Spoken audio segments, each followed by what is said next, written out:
Time travel. I am a genius in the world of supernatural powers. Sun Hui's world was incredibly small, so small, it contained only one thing: living. In the dim room, the sole sources of light were a dusty desk lamp and the glow of a computer screen. He was watching an anime for the third and final time. This was the last viewing he planned, as he'd already memorized every frame and nuance. Sun Hui had a habit of analyzing stories from the perspectives of different characters, immersing himself so deeply that it felt like stealing glimpses of lives that weren't his. As the anime concluded, a deep emptiness washed over him. Almost automatically, he clicked on the recommendations provided by the video site. He scrolled through them quickly at first, recognizing every title: masterpieces, average works, and even garbage tier animations. His pace gradually slowed until the scrolling stopped altogether. There was a new anime listed, but he lacked the patience to wait for its release. Instead, he decided to switch mediums, transitioning to manga or novels to feed his craving for stories. In this unending cycle, a new tale would always appear, ensuring the flow of narratives never ceased. Yet, as the stories stretched endlessly, his ability to absorb them began to dwindle, leaving him on the verge of seeing nothing at all. Sun Hui rubbed his eyes, and as if activating a hidden switch, a wave of fatigue engulfed him. He stretched his arms and legs, easing the numbness that had set in, and spent a few moments regaining circulation. Then, he opened the curtains and windows. Light streamed in like a wall of muted gray, illuminating the messy room. Closing his eyes, he took a deep breath of the cool, fresh air. When he turned around, the disarray of his surroundings came into focus. A small table sat on a worn yellow carpet, holding both a desktop computer and a laptop. Dust covered everything except the frequently used keyboard and mouse. Beside the carpet, near the table's right side, was a trash can overflowing with garbage. Thankfully, the delivery boy always provided a spare bag, sparing the room from becoming a complete mess. The bed was equally chaotic, with the quilt half draped onto the floor and the pillows nowhere to be found. The wardrobe stood slightly ajar, revealing a jumble of clothes spilling out through the gap. Sun Hui frowned. He didn't think of himself as a messy person, but he often ignored his surroundings when consumed by stories. With a sigh, he began tidying the room. Soon, his efforts paid off, and the space regained its former orderliness. The room felt as refreshing as taking a bath, though his unkempt long hair and scruffy beard still exuded a faint nerdy vibe. Sun Hui's appearance was somewhere between average and slightly above average. Back in school, he'd received love letters, but he brushed them aside, unable to grasp what love truly meant.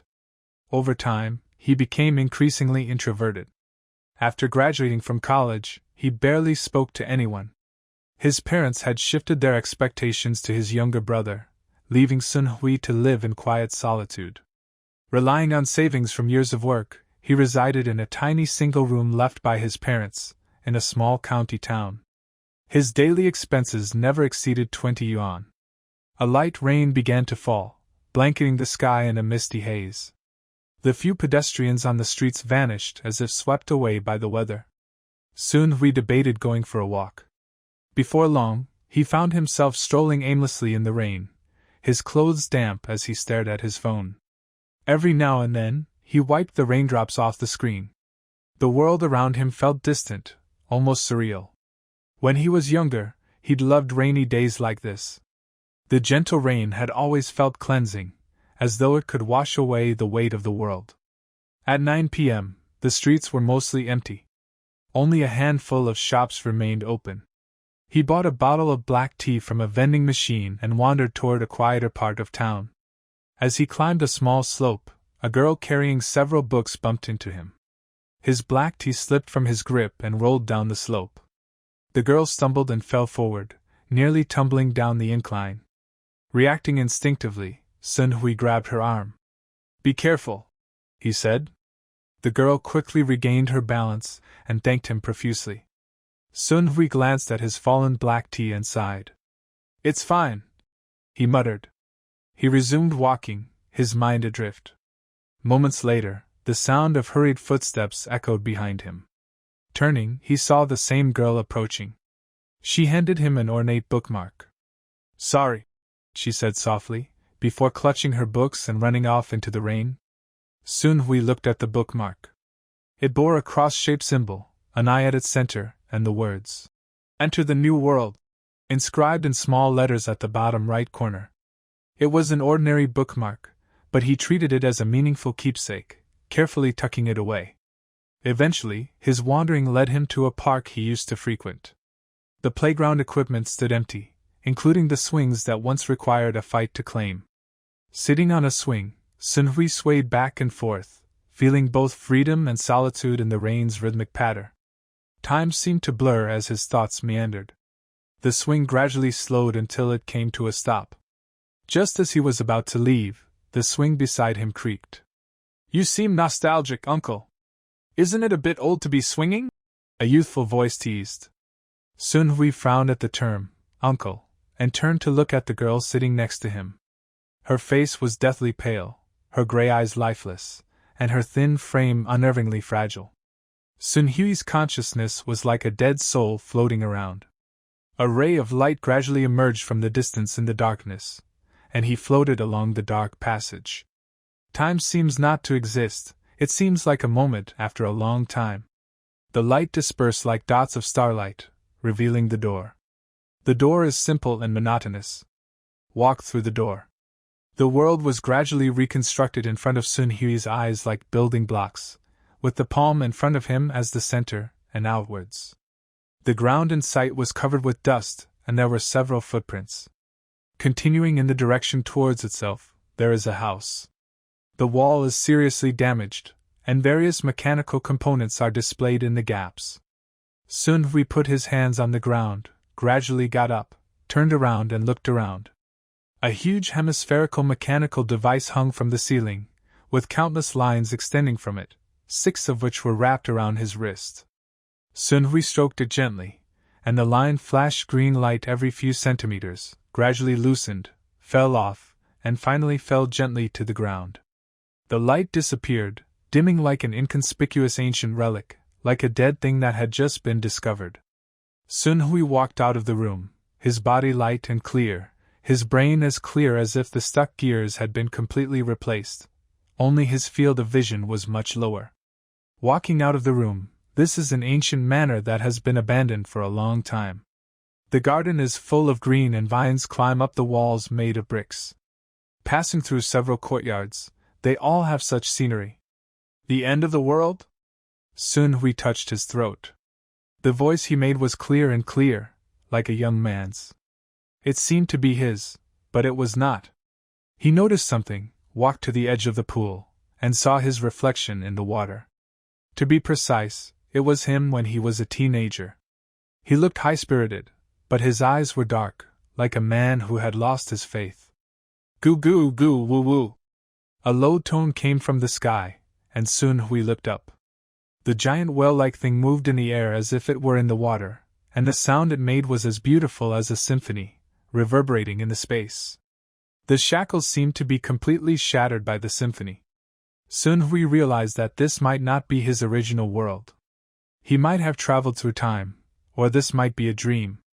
Sun Hui touched his cheek, and the cold fingertips traced across it. The touch, vision, clarity of thought, and sense of reality were all so strong. "It's more like reality here." He found a seat in a nearby abandoned pavilion, and took out a pen and paper from the backpack behind him. Under the backpack was a long blade with a slightly longer handle wrapped in a scabbard. He looked at the pen and paper in confusion, as if he knew where these things were and took them out.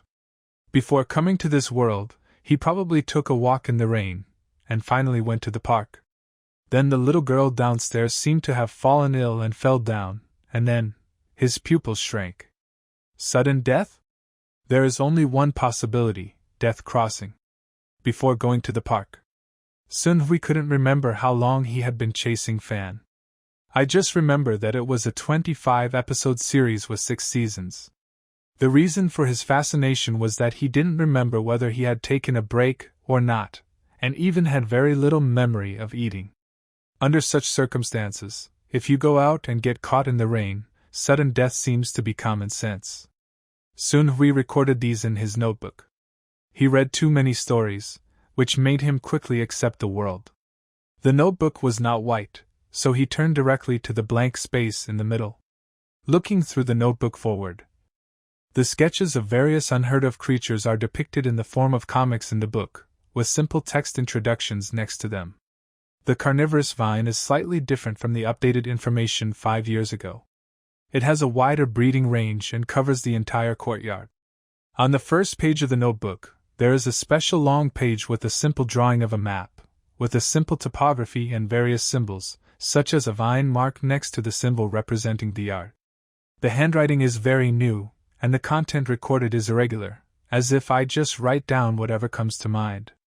Wake up, carnivorous vines specialize in preying on large creatures. An orange-haired boy with a bit of childishness put his hand on Sun Hui's shoulder at some point.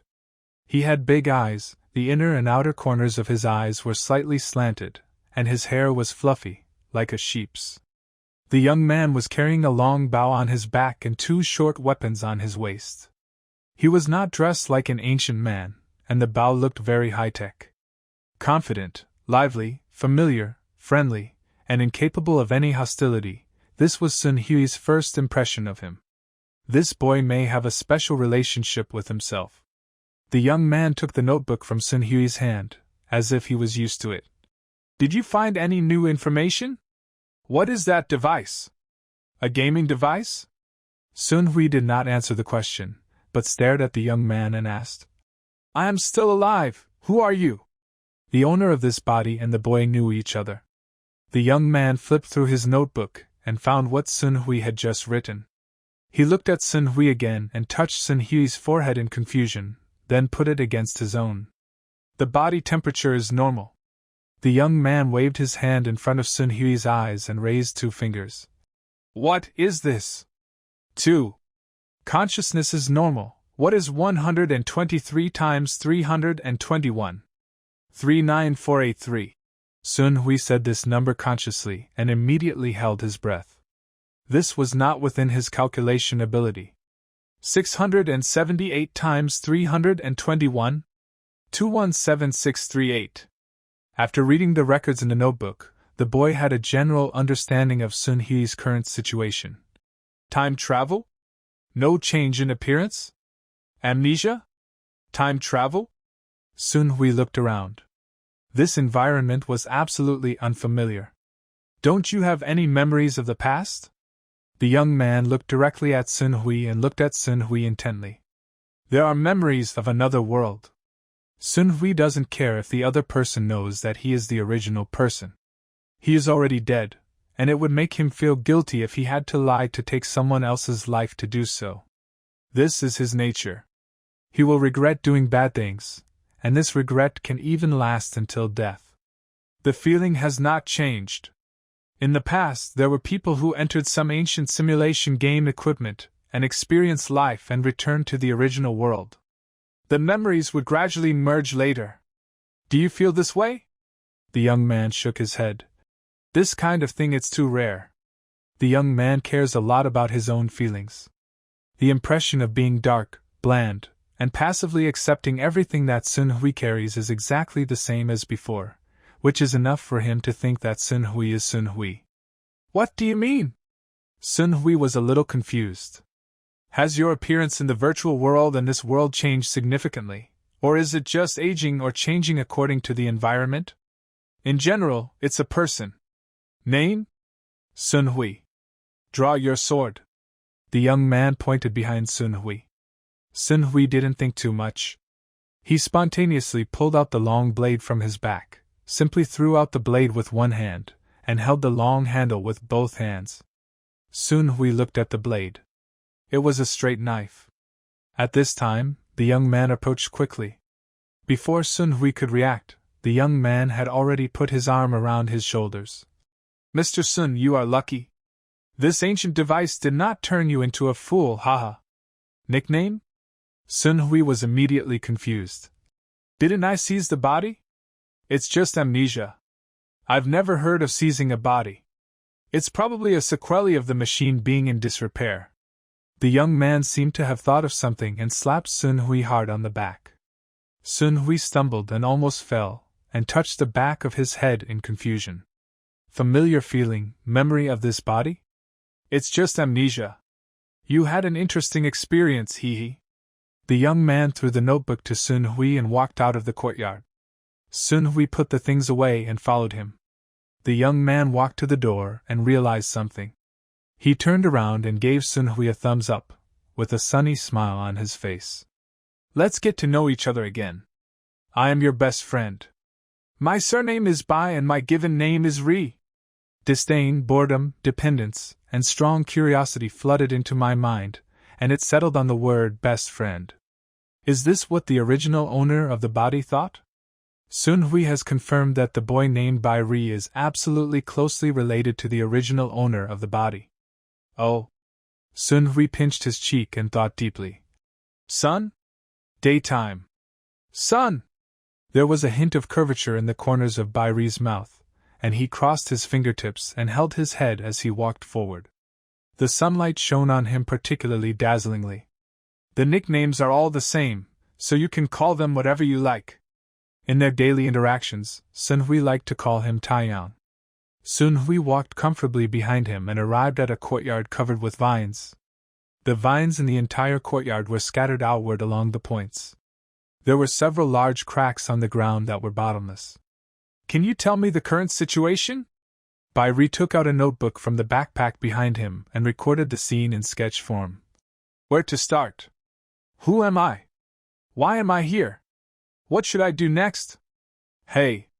Bai Ri glanced at Sun Hui, laughed frivolously, and waved his hand for Sun Hui to follow.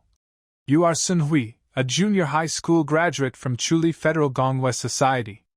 Bai Ri paused for a moment and concentrated on describing the vine fruits that appeared in front of him on the paper. In the joint entrance examination, we met the 4 strongest geniuses of the era. They established their own organizations. In order to compete with them, we have to establish our own organization.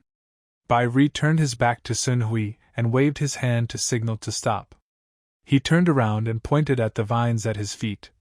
Don't step on them. Carnivorous vines do not prey on small creatures, but this is not certain. Sun Hui leaned over and watched. There were blood vessel-like parts on the vines, with liquid constantly flowing outward. Okay, let's continue the topic. During the day, he took Sun Hui to the center of the vines in the courtyard. The name of the organization is Crow Group. The members are currently only you and me. It is an infrastructure for cultivating ability users, a platform for ability users to fight, nutritionists, medical doctors, etc. None at the moment, so we need to make money. Sun Hui squinted at the ground and said with shame. Hey, I don't know what these are, but it probably means that you are forcing me to build an organization to fight against the 4 strongest people of the same age in the world. Sun Hui pointed to the notebook in Bai Ri's hand. Is it our job to record these things? Bai Ri put away the pen and paper, clasped his fists, and said cheerfully, Isn't it very interesting? Are you excited, young man? Sun Hui turned his head and looked at the ground from a different angle. It sounds troublesome. What you just meant is that the Chuli Federation is a safe place in this world.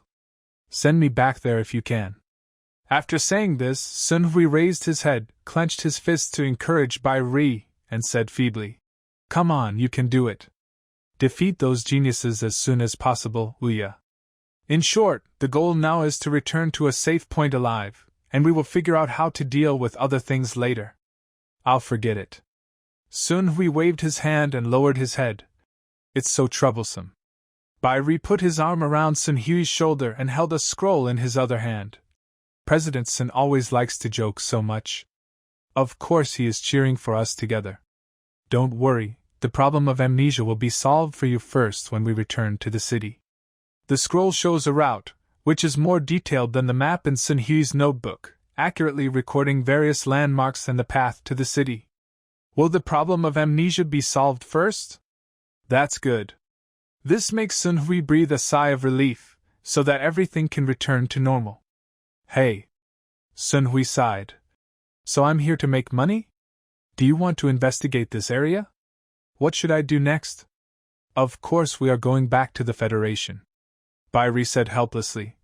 You have lost your memory, and I don't know how much combat power you still have. If something unexpected happens, wouldn't we both die before we leave? No. He doesn't understand this world.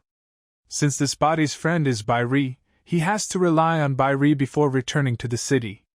In a world that you don't understand at all, the probability of surviving through self-exploration is very slim. Afterwards, whether the original owner of the body returned to this body, or it was the so-called memory fusion, or he was really a bad body snatcher who just pretended to use himself before making plans during the day, he didn't think there was any problem. He is already dead. He died because he did not cherish himself. It was his fault. Being able to experience a different life after death is a gift. Desire for more will only make him look worse. Sun Hui followed Bairi and investigated the last courtyard. Viewed from the sky, this courtyard appears somewhat isolated from the entire courtyard group, like a protrusion on a straight line, and somewhat distant from the courtyard group. The vegetation in the courtyard is relatively sparse, there are fewer vines, and the overall look is newer. After that, the two of them left the ancient courtyard group and walked towards the first landmark. A towering building can be seen from a long distance away. Half of the building is shrouded in clouds and mist, and a giant whale swims in the sky above the clouds and mist. That emperor whale is very handsome. Bairi pointed at the whale and said with high spirits, One day, we will defeat it. Sun Hui looked at the giant whale in the distance, and then looked at the day. From time to time, they said some childish words during the day, but in the eyes of the giant whale, they were no different from ants. Let's go, try to get back before dark. Bairi started running, rushing dozens of meters in the blink of an eye, like a motorcycle. Sun Hui was stunned for a moment. The so-called Olympic champion's speed was only this, so could he do it? In this body, Sun Hui felt extremely energetic. It was obvious that the creatures in this world were completely different from the original world, so humans would naturally not be so fragile. He took a deep breath and ran forward with all his strength. His body stumbled and tilted quickly, but he quickly adjusted back and continued running. Starting too fast caused him to feel slippery on the uneven ground. With a strong sense of balance, terrifying explosive power, and a flexible body, compared with the previous dead body, this is simply a Superman. Soon he caught up with Bairi, adjusted his speed, and followed Bairi. The strong wind blew across my skin, the images in my eyes kept passing back, and the excitement lingered in my mind. Stop! Bairi shouted, interrupting Sun Hui's state. Bairi tilted his body to a quick stop and looked solemnly into the distance. Sun Hui imitated Bairi's posture and stopped, following Bairi's gaze. The figure that looked like a girl was waving her hands behind the remains of the wall in front of them and crawled towards the two of them, with blood still flowing on her forehead, and she was still telling something. Do you want to save her? Bairi took out a long bow from behind, put the arrow tail on the string and drew it to his ear. He released his fingertips, and the ethereal sound of the string spread around. The arrow left a mark in the air like a shadow, and fell on the side of the girl's figure. The girl's figure stopped moving, and the surrounding wall debris continued to tremble, with small cracks spreading around the girl as the center. Suddenly the figure of the girl exploded, and a figure resembling a fish's tail emerged, surging continuously. A giant claw covered with gray scales climbed up in front of the fish's tail. The giant claw was bigger than a human, and the end of the tail was unusually smooth and seemed to be still. It's like slime. Run! Bairi shouted at Sun Hui, put away his long bow and quickly moved away from that place. Sun Hui quickly followed. What is that? I've never seen one before, I'm sure it's a small beast. Sun Hui glanced back. The object had completely surfaced on the ground. A monster the size of a truck was running towards the two of them. It looked like a shark and had 4 limbs. The parts where the limbs connected to the body seemed extremely slippery. The front claws were covered with scales and the claws were sharp, leaving constant traces on the ground. Make a deep impression. The body twists exaggeratedly and travels at an alarming speed accompanied by a rumbling sound, just like a big truck on land. The speed is slightly slower than the two of them. As time goes by, the two of them keep a safe distance from the monster. Small? Sun Hui was speechless. Well, Bai Ri thought for a moment and explained. Beasts refer to creatures that follow wild evolution. Their whole bodies are completely prepared for hunting. They have terrifying weapons and are extremely warlike. They are a serious threat to our survival. The sizes are divided into micro, small, large, and giant. The pinky one is the four-clawed shark, which I just named. The big one is the carnivorous vine. The giant one is the emperor whale. Is it necessary to pass through there when returning to the Federation? Sun Hui asked. No, it's best to go through there. Other places have not been explored, and there are more unknown left beasts. That's not so bad. Ha! Bai Ri patted his chest. That's not very exciting. Just find a way to solve it. Solved? A sense of excitement lingered in Sun Hui's mind. Bai Ri took out his long bow and set an arrow, rushed in front of Sun Hui and jumped up high.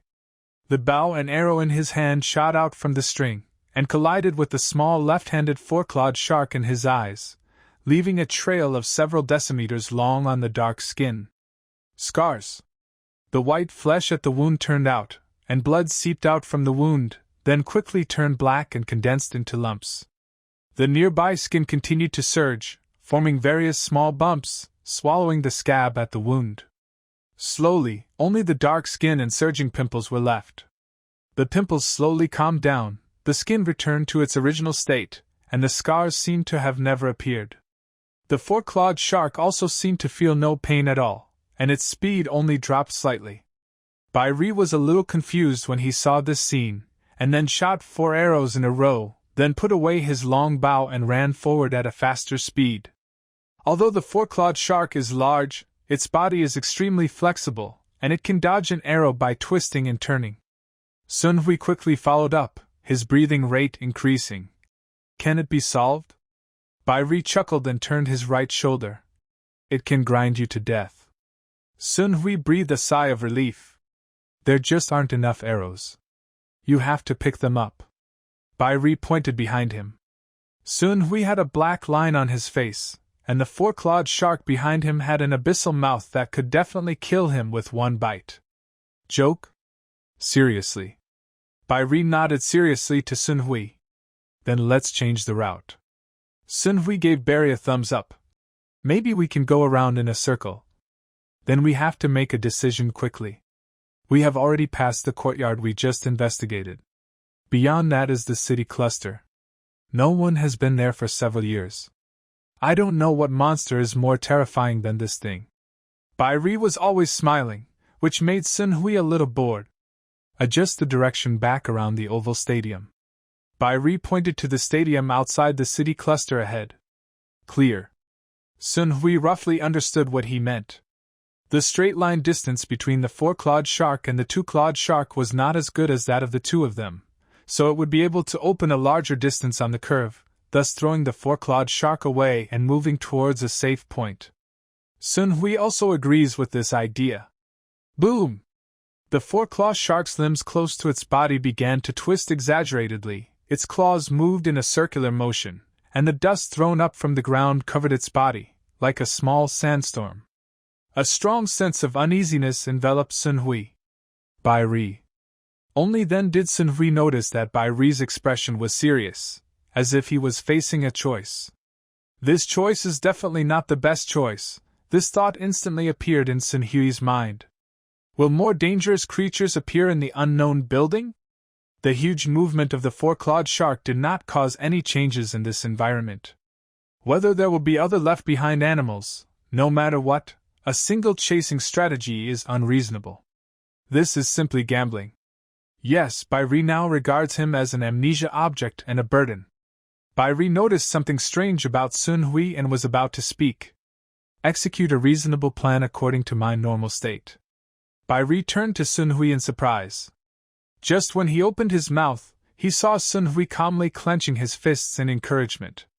Even though I have lost my memory, I still like to show off my strength. The corner of Bai Ri's mouth curled up with a sinister smile, he stopped in place, pulled up his long bow and fired continuously and said, "After the little shark is hit by an arrow, it needs to mobilize its speech factor to repair its body. This period of time will cause its speed to decrease.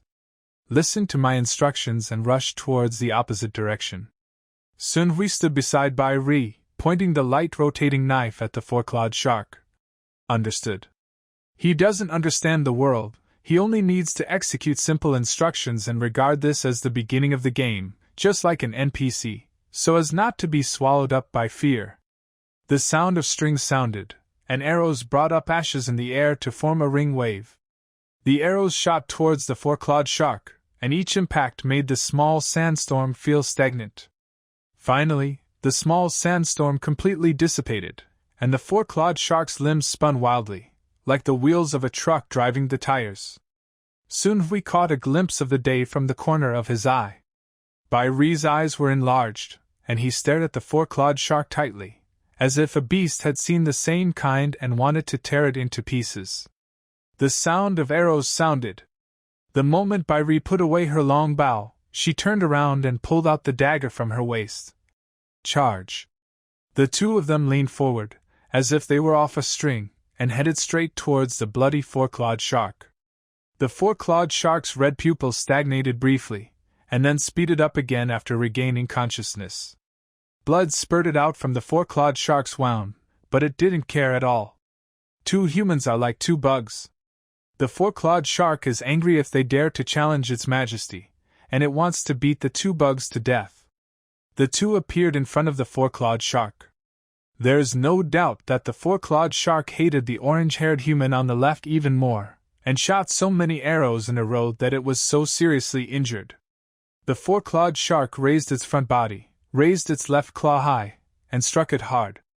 Bai Ri jumped up high and flipped. The dagger scratched on the claws of the four-clawed shark, making a harsh grating sound, and then disappeared from the sight of the four-clawed shark. Just for a moment. The two people have jumped over the four-clawed shark and are sprinting behind it. What will follow will be the previous chase scene, but the difference is that the human side breaks away from the fishing net. The four-clawed shark also realized it. It stopped spinning with its hind legs and dug deeply into the ground. The terrifying black veins popped out. The huge body stopped quickly and quickly adjusted its direction with the weird twist of the body. Just as Bai Ri breathed a sigh of relief, a black shadow appeared in his sight and gradually enveloped him. It was over. Just as Bai Ri was about to turn around and block the attack, he heard a roar. "Keep running." This voice is so familiar. Bai Ri showed a smile. "If you die, it's your fault, Mr. Sun." A huge metal crash sounded. A huge claw slapped Bai Ri's side. Under the dust in the sky, Bai Ri rushed out of the attack range of the four-clawed shark. At the same time, Bai Ri saw a figure leap over him from above and roll a few times on the ground in front of him. Barry picked up Sun Hui with Sun Hui's backpack. Sun Hui immediately resumed his normal running after getting up. What happened to the hand? Sun Hui looked forward and threw the knife held in his right hand to his left hand. It seems to be broken. Strong pain instantly spread all over the body, but it seemed that he could bear it. With this kind of pain, he would have definitely fainted before, let alone keep running normally.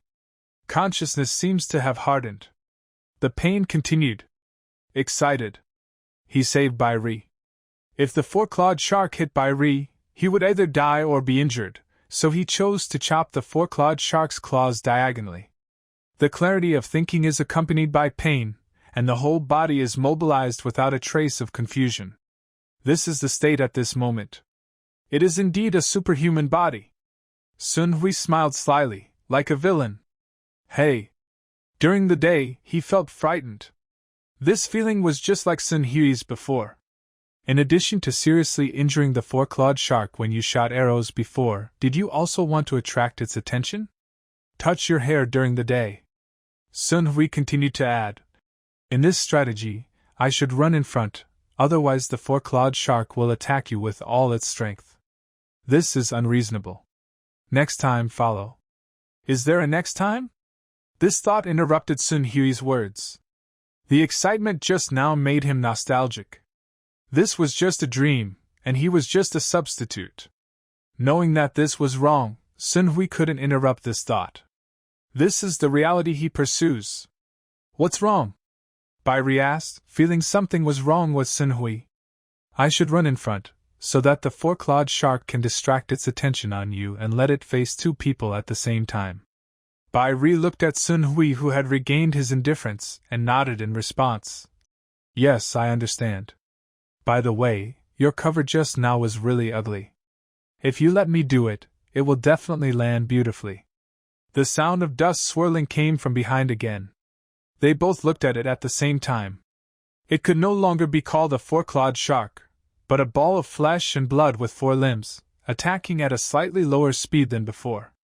I'm angry, haha. Bai Ri laughed excitedly. Maybe I have a chance to kill it. No chance. Always such a bummer.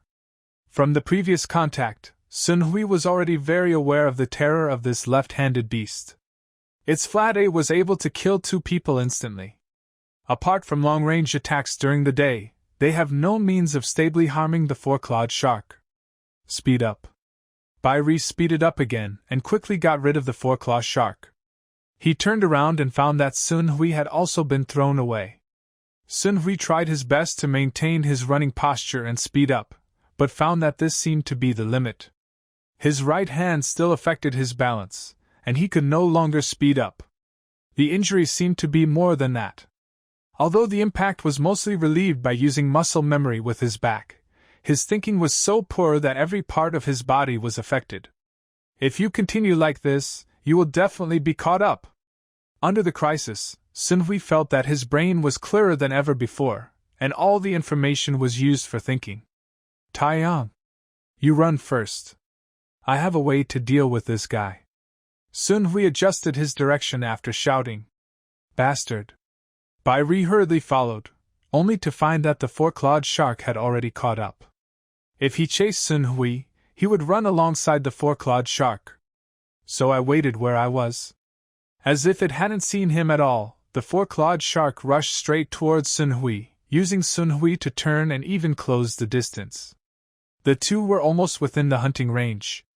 During the day, he followed the four-legged shark at a certain distance. When the four-legged shark tried to close the distance with Sun Hui, he pulled up his long bow and accurately shot the four-legged shark. It is clear during the day that the four-clawed shark is in urgent need of replenishing its losses, and energetic humans are the best choice.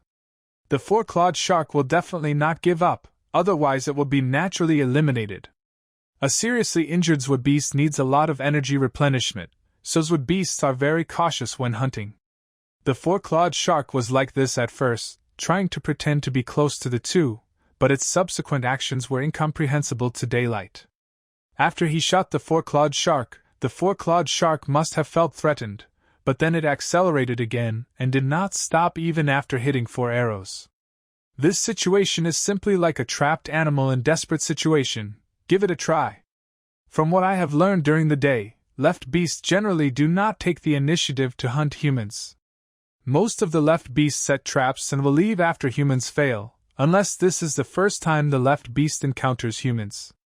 This left beast seems to be completely unknown, and this is the only possibility. The traps they set were all extremely clumsy, like a novice Zwabeast hunting humans.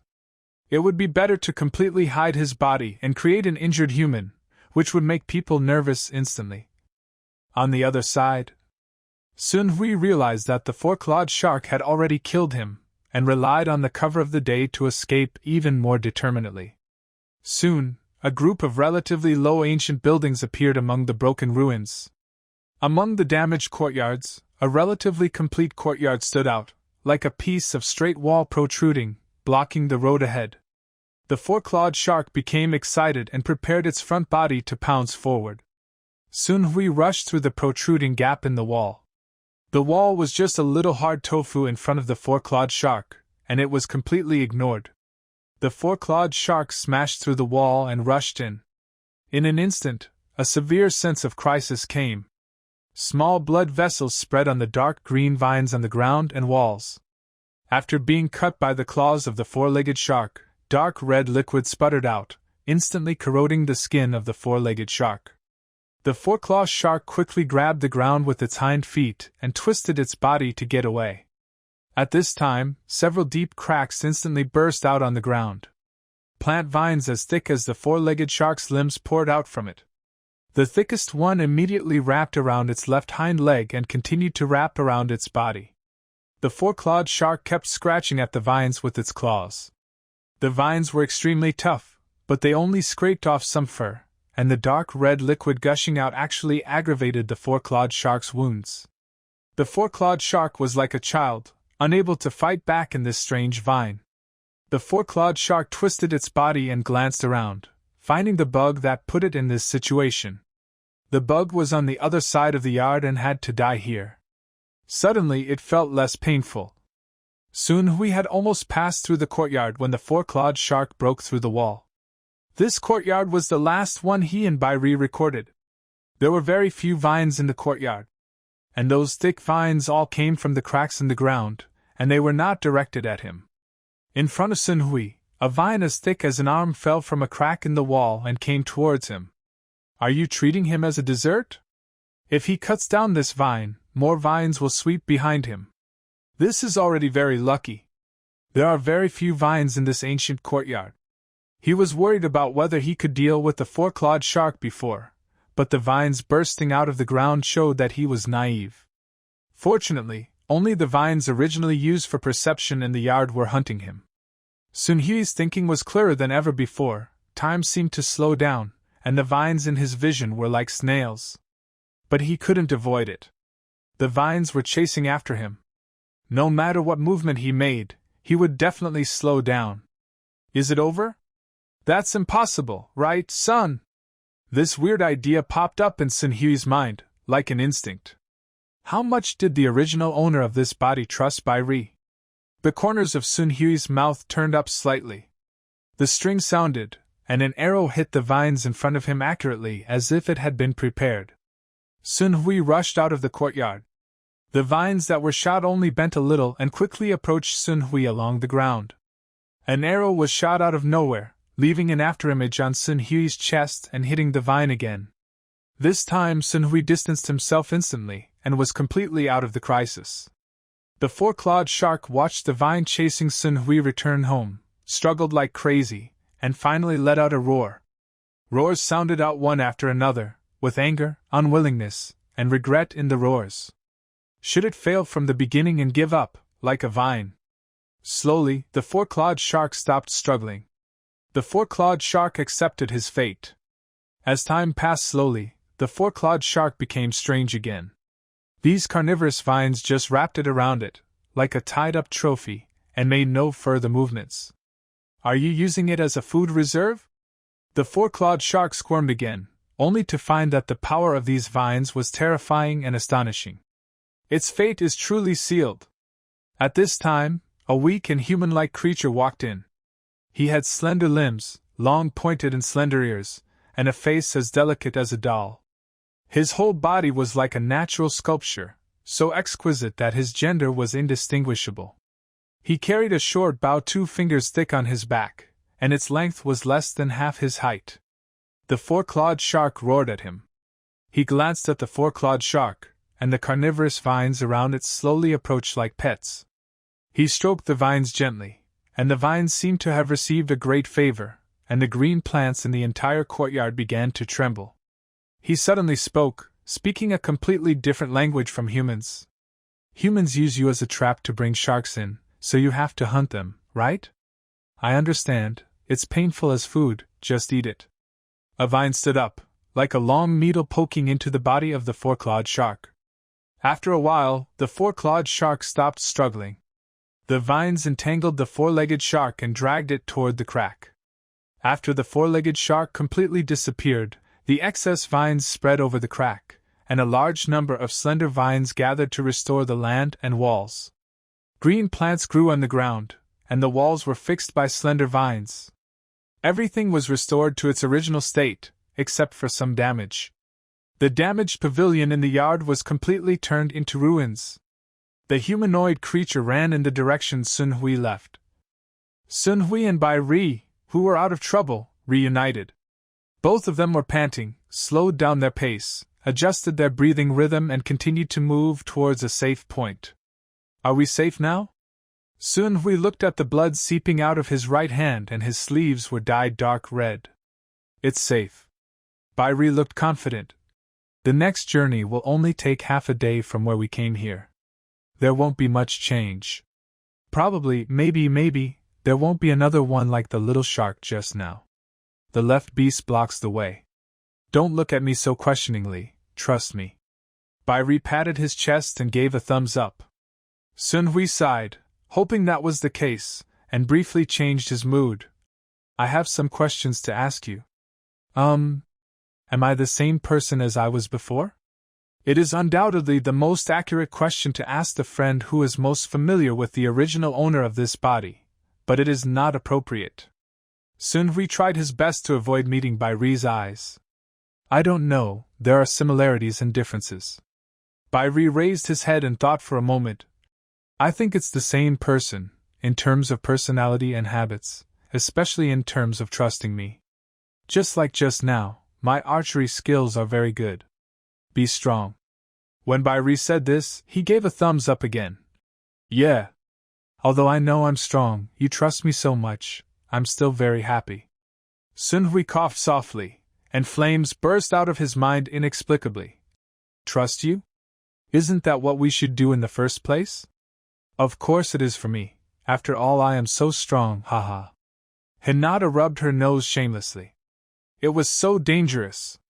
It would be embarrassing if I told him that I actually shot 3 arrows and the empty one went to my grandma's house. Bai Ri's performance was extraordinary. He was not sure of hitting the target. When the last arrow passed across Sun Hui's chest, he thought he had hit Sun Hui. None of this is important. Sun Hui quickly gave up on the question.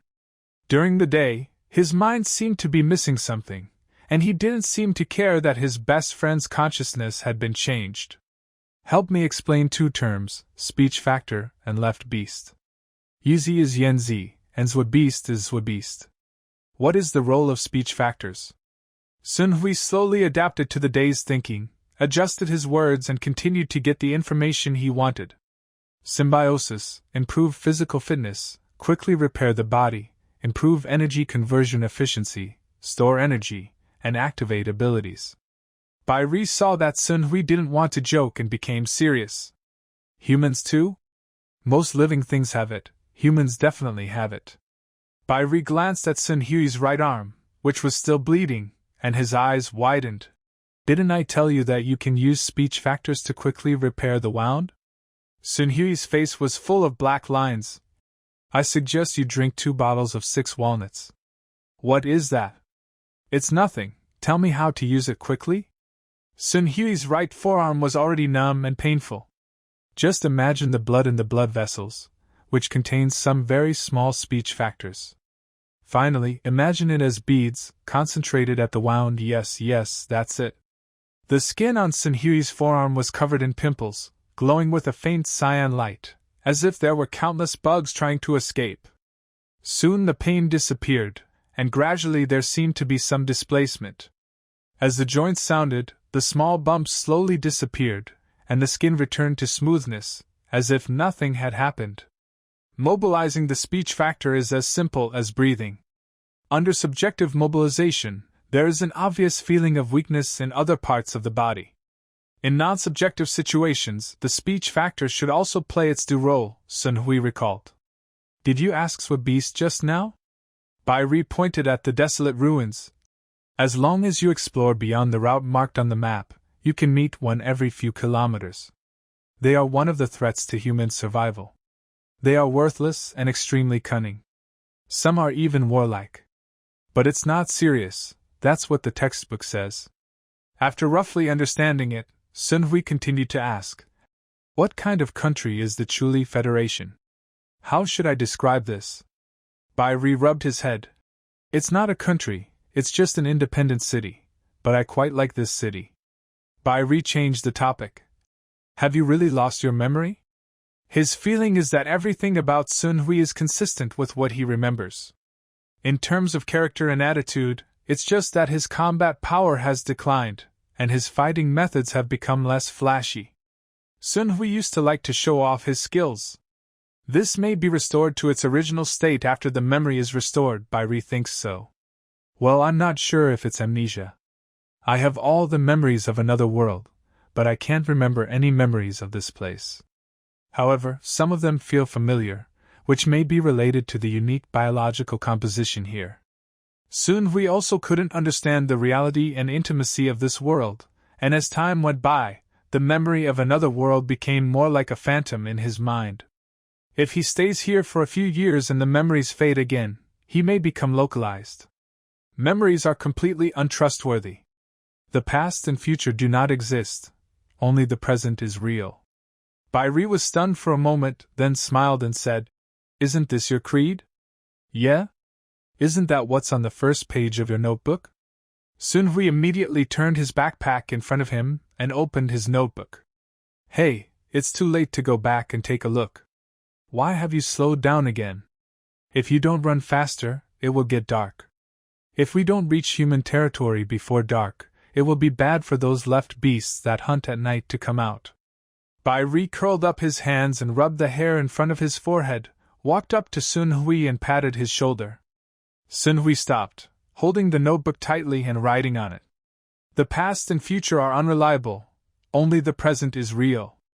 This was what he believed in when he was separated from society in the first year after college, and it turned out to be the same for him in this world. Zhuang Zhou dreamed of a butterfly or a butterfly dreaming of Zhou, he could no longer figure it out. But faith can solve everything. Sun Hui put away his notebook and threw his backpack behind him. "Be careful." Bai Ri dodged the backpack in time. "Let's go. Neither Zhuang Zhou nor Butterfly has any intention of stopping, right?" "You asked me. I don't know Zhuang Zhou. Who is he?" Bai Ri twirled his hair. "I really don't understand. It's always like this, talking to myself. I need an explanation." After complaining, Bai Ri followed Sun Hui again. "Are you completely unclear about your identity now?" The sun points to the setting sun in the distance, and the red clouds in the sky bear witness, making a heroic declaration. "You are the second among the 245 graduates of Qinshe Primary School, the first among the 334 junior high school graduates of Qinshe Middle School, and the second strongest person in the future world.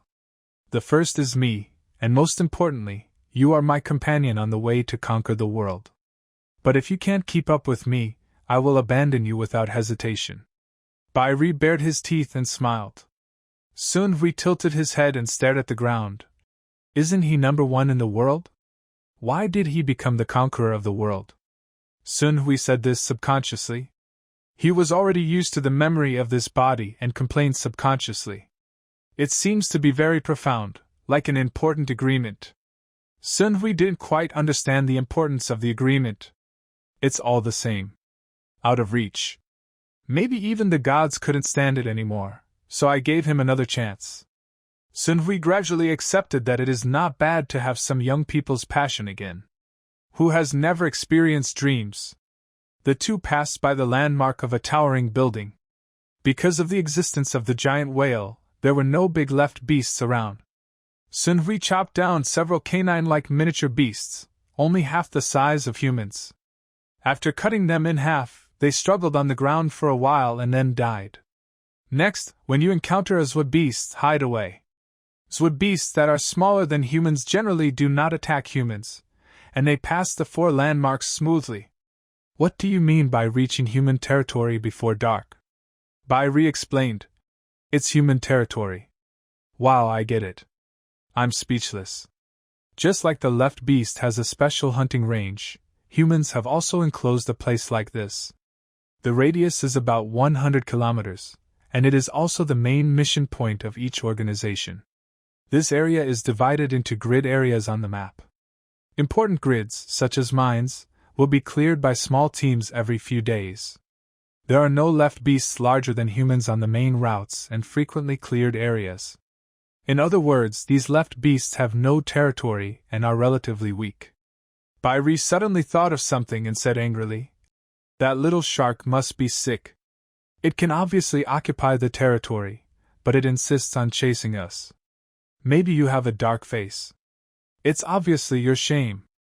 Are there any obvious landmarks at the boundaries of human territory? Clock tower. When dusk came, a clock tower appeared in the distance. Compared with the building, it was lower, but it was the reason for most explorers to feel at ease. Boom! Boom! The bell rang from the bell tower, and as the bell rang, waves spread out from the center of the bell tower, and birds flew up in the sparse jungle. This clock tower is one of the landmarks on the boundary line of human territory. It is also a creation of the Truly Federation and a functioning building. Bairi roughly explained the information about the bell tower to Sun Hui. Sun Hui looked at the clock tower not far away. Is it safer? It doesn't matter. Anything can happen before we get to the city. What's wrong? Bairi noticed something strange about Sun Hui. Sun Hui turned to look behind him, and saw a figure approaching the two of them quickly. Elves! Bairi shouted excitedly. I have only read about them in textbooks. I heard that they coexist with nature, are plant-like beasts that can be controlled, and shoot arrows with incredible accuracy. This is the first time I have seen this in reality. See the elves, they are still alive. This guy in Bairi is definitely an idiot. A very good-looking humanoid creature with long ears is chasing them, which is not a good thing at all. Sun Hui shook his head helplessly. Did he come to us? Really? Do you want to say hello? Bairi said, shaking his head and looking behind him. Hello? Sun Hui hit Bairi hard on the head. What a hammer, run quickly. Who knows if you are an enemy or a friend? How on earth did this guy survive in such an environment? There are actually other intelligent creatures. If he encounters them a few more times, he will probably be eaten without any bones left. Oh. Bairi pathetically accelerated to keep up with Sun Hui. The elf looked at the two men jokingly. They were still some distance away from the clock tower. With his speed, the two men would never be able to run back. He does not allow others to use his traps without authorization, especially when he needs to use them. Although his target was indeed the shark, he couldn't accept that the hunt ended before he could enjoy it. Due to practical reasons, he could not allow the two of them to hand over the information on the carnivorous vine to the human city. In this case, let's hunt the two people in front. Out of elven pride, they must leave something behind. It's just a short distance away from the clock tower. The elf ran wildly towards the two of them, kicking up a cloud of dust behind him, as if the wind was chasing him. Fear, fear, fear. As a prey, you have to experience this fear. The elf looked at the two people who had entered the shooting range. He had already grasped a long bow, stretched the bowstring, and the arrow shot out. Hit, he said indifferently. As he said, the arrow sounded a wailing sound along with the sound of the wind. This was such despair. Sun Hui had already felt it before the arrow arrived, but he couldn't make any reaction. Like a fish on a chopping board, he could only adjust the part about to be shot. His body tilted to the left, and then he lost his balance in an instant. A blood hole appeared in his right arm and he almost fell off. The word factor instantly surged out to clot the blood and repair the wound. Sun Hui supported his body with his left hand and stood up again. You are fucking sick. You idiot. Why bother with me? Get out. Sun Hui burst into tears instantly. Bairi stopped not far in front of him, holding the bow and staring at the elf behind him. Bairi had no arrows, and there was no chance for melee combat. Sun Hui understood very well. Sun Hui looked behind him. The elf also stopped, his eyes full of curiosity. How to survive? Sun Hui's brain was running at high speed. He first clearly analyzed various possibilities and concluded that it was impossible for the two of them to survive at the same time. Let the day live! What if he held back the elf? Impossible, he couldn't hold it back at all. The combat power displayed by the elves was not at the same level as theirs. What's more, both his and Bairi's physical strength were exhausted too much. The world seemed to be in slow motion as he thought. The elf was slowly raising his bow and setting up the arrow, this time aiming at his chest. That idiot had clearly said during the day that he would be abandoned if he couldn't keep up with him, but now he was running towards him, but he couldn't catch up. He couldn't avoid it. Yanzi was particularly slow to repair wounds to bones, let alone joints. He could feel that all his organs were stimulated by the speech factor, but he could do nothing. He could only watch the replay of his death more clearly. The arrow would hit his heart, and Yanzi wouldn't be able to save him. Sun Hui was still struggling, trying to avoid fatal wounds. The arrow left the string, and before the sound of the string was heard, it became visually huge, and even the arrow could be seen clearly. The arrow reached not far in front of him. His field of vision suddenly widened, and for some reason the arrow did not hit him, but deflected to his left. Is your thinking wrong? A figure seemed to appear on his left side, and a thrust appeared on his chest. When Sun Hui came to his senses again, he appeared in the air and hit the ground, kicking up a lot of dust. After rolling a few times, he got up again. A man of similar age to him was staring at the elf in the distance. There was a sharp pain in my chest, as if I had been kicked away, and several ribs were definitely broken. You can't even stop an arrow. Being trash means you have to be trash conscious. You deserve to hunt creatures like elves, so I'll do it. The man had gray hair and rushed toward the elf with an exaggerated sword. Sun Hui completely forgot to think. His body subconsciously followed by Ri, who was talking about something, and moved away from this place. He never dared to look back. When he focused his attention, he saw a cylindrical elevator room made of pure glass. Sun Hui glanced around uneasily and breathed a sigh of relief after finding Bai Ri. Survive. As Sun Hui spoke, he found that Bai Ri's fists were clenched tightly, and there seemed to be blood flowing out, with his head lowered. Beat him, defeat him, you must defeat him next time. Bai Ri was murmuring in a low voice, his voice trembling. Sun Hui turned around and looked outside the elevator through the glass, which was rising. There are ruins outside, and there are several mines in the distance, and large equipment is busy working. Looking down, there is a circular greenhouse made of glass, illuminated by lights in the dark. There are also a large number of elevator tracks running alongside them, leading to the towering city. Sun Hui's perspective can only see the boundless wall, forming a vanishing point in the distance. A behemoth made entirely of mechanical structures. Is the city on this behemoth? This is all that is visible from the outside. Sun Hui found that he was no longer so curious. It was because he almost died again.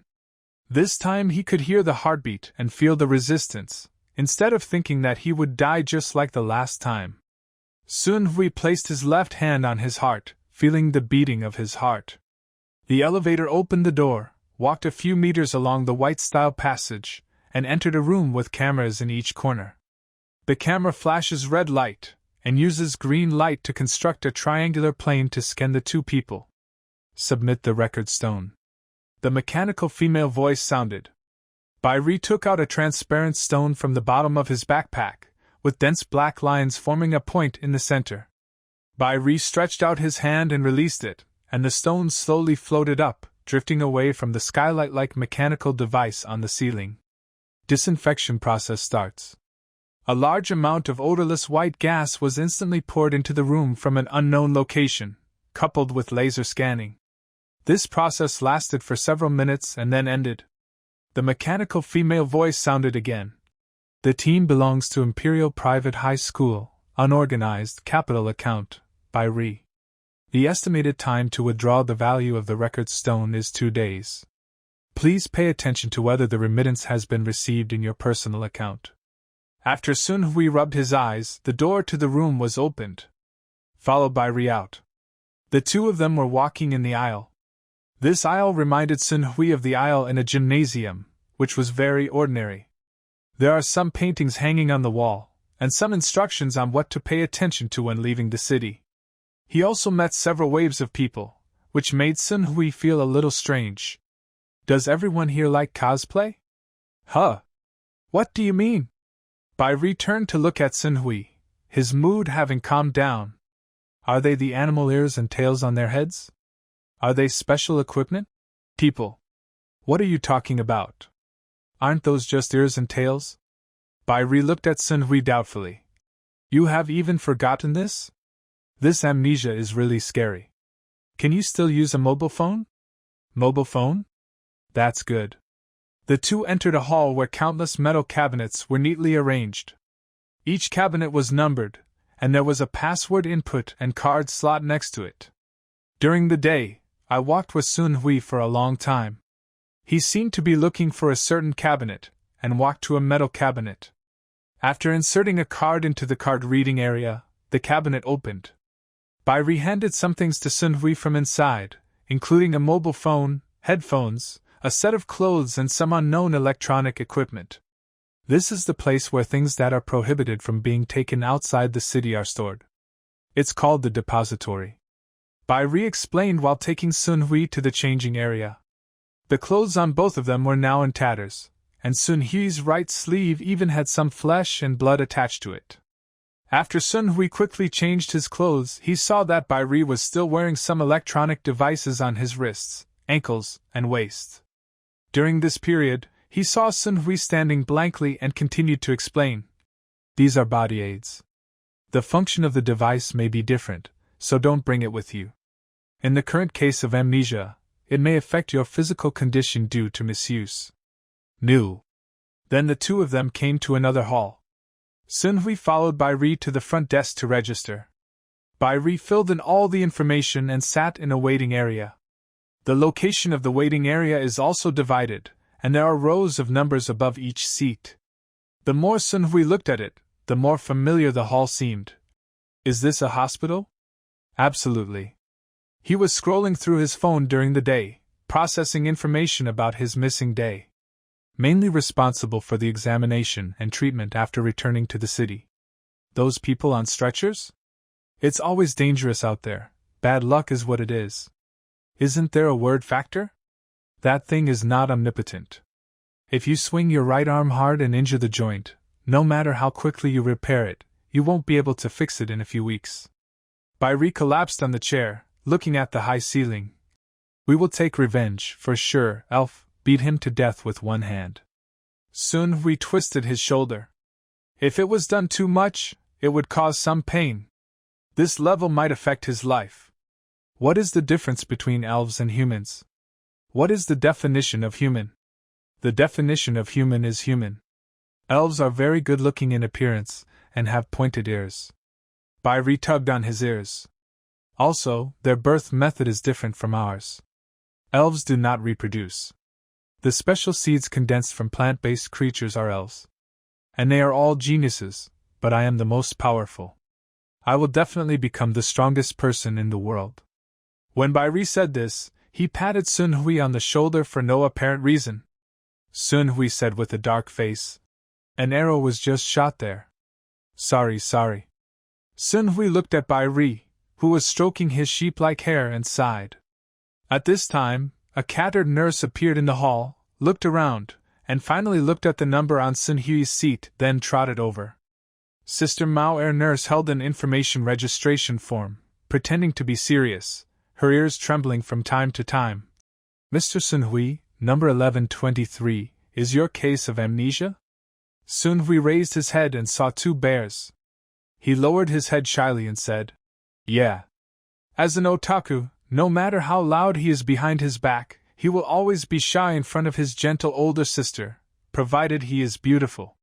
The eldest sister in front of her is undoubtedly very beautiful, and she also has ears and is wearing a nurse's uniform, which accurately reflects Sun Hui's XP. Your situation is a bit special. Please come with me. Sun Hui followed the catered nurse obediently, looked at Bai Ri behind him, and figured out what to do. Bai Ri gave him a thumbs up and grinned, waved his phone, then lowered his head and started playing with it. Sun Hui seemed to understand. No need to thank me, just treat me later. The registration form just now seems to have been filled in during the day, you bastard. Mr. Sun Hui? Mr. Sun Hui? Mr. Sun Hui. The catered nurse sister interrupted Sun Hui's inner world. Ah. What's wrong? Sir? It seems that this title is very mature. When I went to a milk tea shop to get tea, The shop girl would also say, "Sir, go slow." Sun Hui quickly shook his head, thinking like a pig-headed boy. Looking at the information, you just graduated from junior high school, right? Probably so. How much can you think about the past? I don't remember at all. Cough. Sun Hui cleared his throat. Let me summarize, my current memories are completely from another world, including common sense. For example, my original world does not exist. Sun Hui pointed to the cattered nurse sister's ears. It belongs to the nurse sister with ears. Huh? Can I be a nurse if I have ears? Miss Catters asked in confusion. Confused? Cat ears? Nurse? Big sister? These innocent otakus are like nuclear bombs. Sun Hui is getting more and more confused. No, I mean the way humans are in my original world. What's wrong with this? Me? Sun Hui's mind was frantically sorting out the order of the words. That's humans. Sun Hui compared himself. Like me, I have no ears and no tail, just like a monkey without a tail, and then it evolves into a species, which is called human. I don't understand. Sister Mao and nurse tapped her head with a pen and recorded Sun Hui's words. Kawaii. Sun Hui shook his head quickly. What was he thinking? The focus now is to explain clearly what human beings are. There seems to be something wrong. Why does he have to explain what a human being is? That's not the point. In short, my consciousness comes from another world, a world that is different from this one in every aspect, and then? I replaced the owner of this body in this world and came to this world, which is time travel, so you should find a way to solve this problem. Sun Hui's hands kept making gestures. He didn't know whether the gestures were correct or not. Anyway, he wanted to divert his attention. The cattered nurse covered her mouth and seemed to be smiling. How to solve it? I don't know. Sun Hui shook his head. The best thing is to get my body's original consciousness back and then send me back to my original world. Sun Hui felt that this was too difficult for people in this world, and waved his hand. Forget about my current consciousness, just let me ascend to heaven. I am dead anyway. I am also quite interested in the world after death. The important thing is get your original consciousness back. After Sister Mao Air Nurse recorded the information, she thought for a moment, then became angry and tapped Sun Hui's head lightly. What are you doing? Sun Hui hugged his head and his cheeks turned red instantly. Why doesn't your current consciousness matter? What's the reason? Because I'm dead. It's just a dream to me now. Shouldn't people live a complete life? Death is also an important part. If you deprive others of their bodies in order to live another life, it will be detrimental to the original life. Isn't it too much for the master? What's more, unlike me, he has people who care about him. I'm just a person who disappears and no one cares. The cattered nurse sister was silent for a while, then approached Sun Hui and gently touched Sun Hui's head. Yoshi. Sun Hui quickly hid aside. What are you doing? The cattered nurse sister took back her hand and held the record. I don't know how to answer you. You are not the original you in this body. You are dead now, so you want to return the body to the original you. Because someone cares about you. Sun Hui listened, probably what he meant, and nodded his head in the affirmative. The cattered nurse sister stopped in front of a department marked for consciousness examination. If you disappear now, I will remember you. Although we only chatted for a few words, it is painful to be forgotten, right? Please try your best to live. Before you have someone you care about, remember that someone thinks you have the meaning of existence. The meaning of death can only be found after trying to live. Sun Hui's brain suddenly shut down. What was this guy talking about? Is it hard to be forgotten? Where things are, you are obviously very happy. You can do what you want to do without caring about what others think. You are free to surrender and choose the life you want. I'm obviously very happy, so why am I in pain? Sun Hui gave examples crazily in his heart, trying to prove something. Sun Hui? A middle-aged male voice interrupted Sun Hui. Sun Hui's vision widened instantly, and he had entered a room at some point. The desk in front of him. A doctor in a white coat holding a lollipop in his mouth was staring at him. The middle-aged doctor was holding the record of the catered nurse sister just now.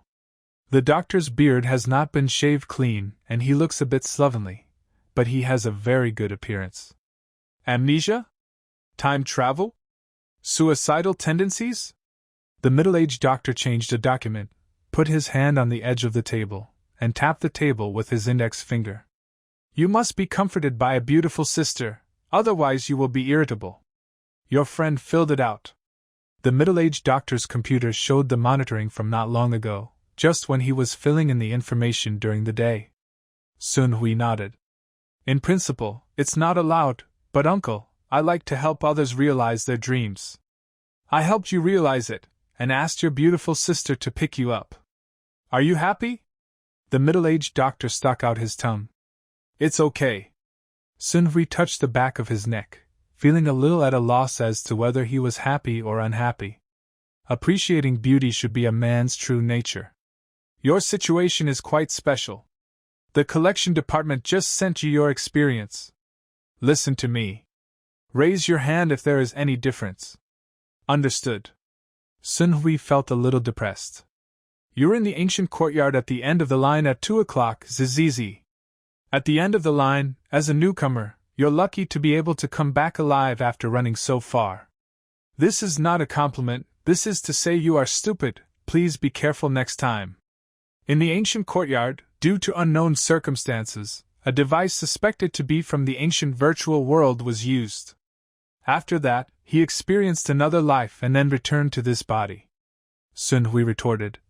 It's not necessarily me. Kids, remember to raise your hands. The middle-aged doctor interrupted. Sun Hui was a little helpless, and raised his hands obediently. For some reason, this gesture was a bit embarrassing, and his cheeks instantly turned red. The middle-aged doctor coughed twice. Then I and Bai Ri worked together to run back to Chilicheng, right? It's not necessarily me who uses that device, Sun Hui said, clasping his chin with his fingers. What you just said to the nurse. The middle-aged doctor reached out to stop Sun Hui, who was still about to speak, then picked up a thermos cup, took a sip, then blew on it, and continued drinking. The middle-aged doctor's scolding made Sun Hui feel a little uncomfortable and his forehead wrinkled. I don't know what your thoughts are in terms of consciousness, but this world can verify it. The middle-aged doctor put down his water glass, walked to the other side of the room, and simply pressed a few times on an operation screen. The non-transparent glass partitioning the room instantly became transparent. The wall behind the glass is made of metal. There are a large number of special grooves on the metal wall, which shine with dark blue light, like some kind of symbol.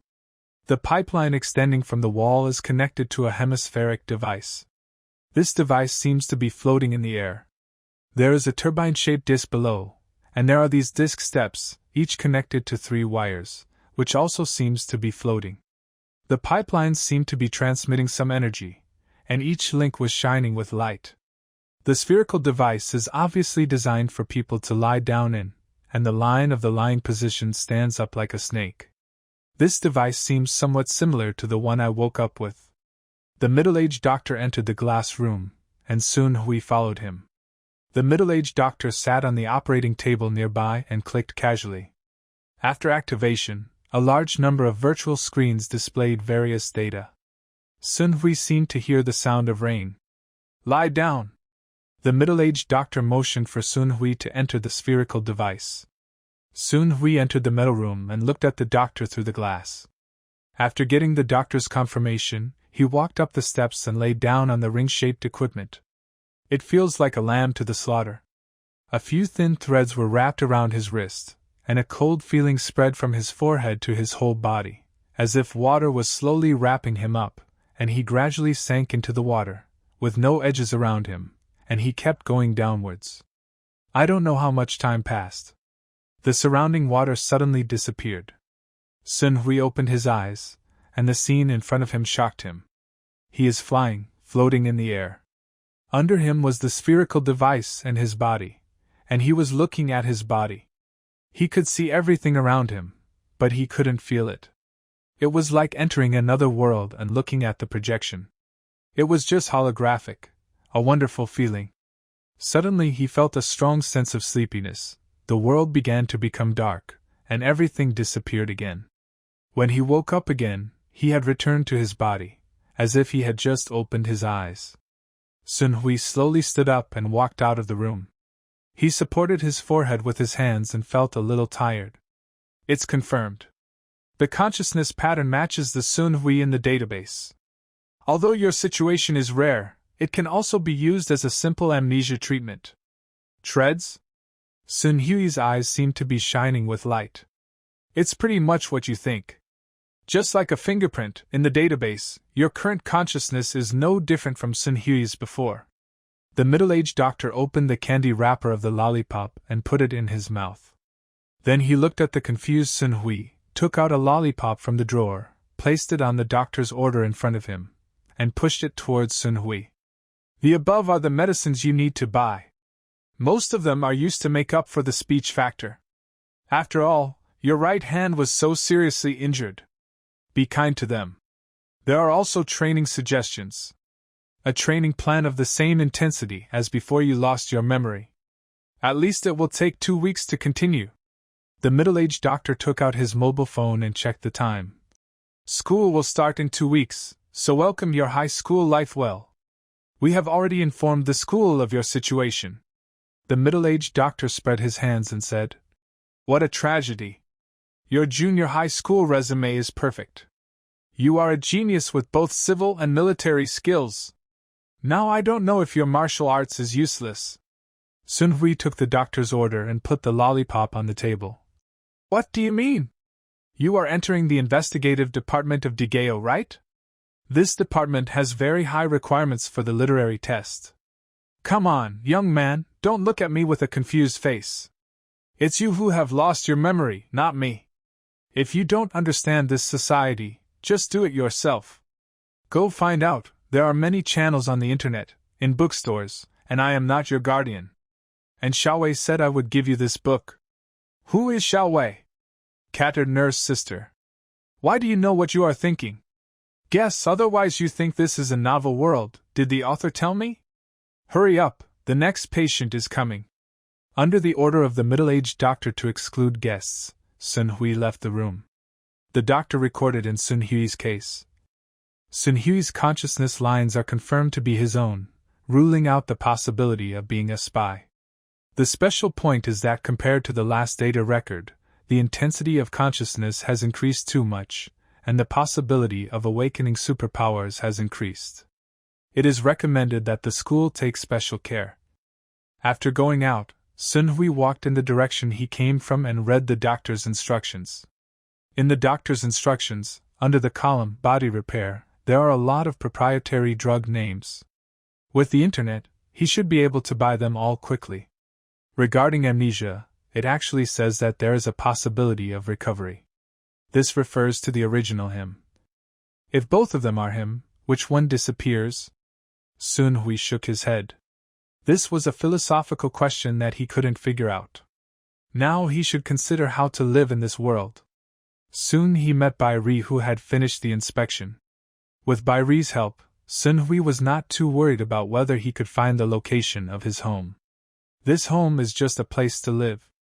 There are no so-called relatives, so there is no need to adapt. On the subway home, Sun Hui read A Brief History of Humanity, given by her cat-eared nurse sister Xiaowei. The definition of human beings living in this city is different from that in previous lives. They refer to protozoa that have evolved into human forms and are intelligent. The concept of protozoa is the original organisms on this planet. Among the native creatures, dragons were the first to evolve into human form. After that, apes evolved into human form and a million-year war broke out with dragons. During the war between the two races, more and more creatures became intelligent and evolved into human form. Although each is different, but the moment wisdom is born one learns war, real war. The war has intensified with the passage of time. World-destroying weapons have been developed to balance each other, and world-destroying weapons have been used to artificially create the evolution of species after extinction. More powerful weapons have been developed to check and balance each other, and used again.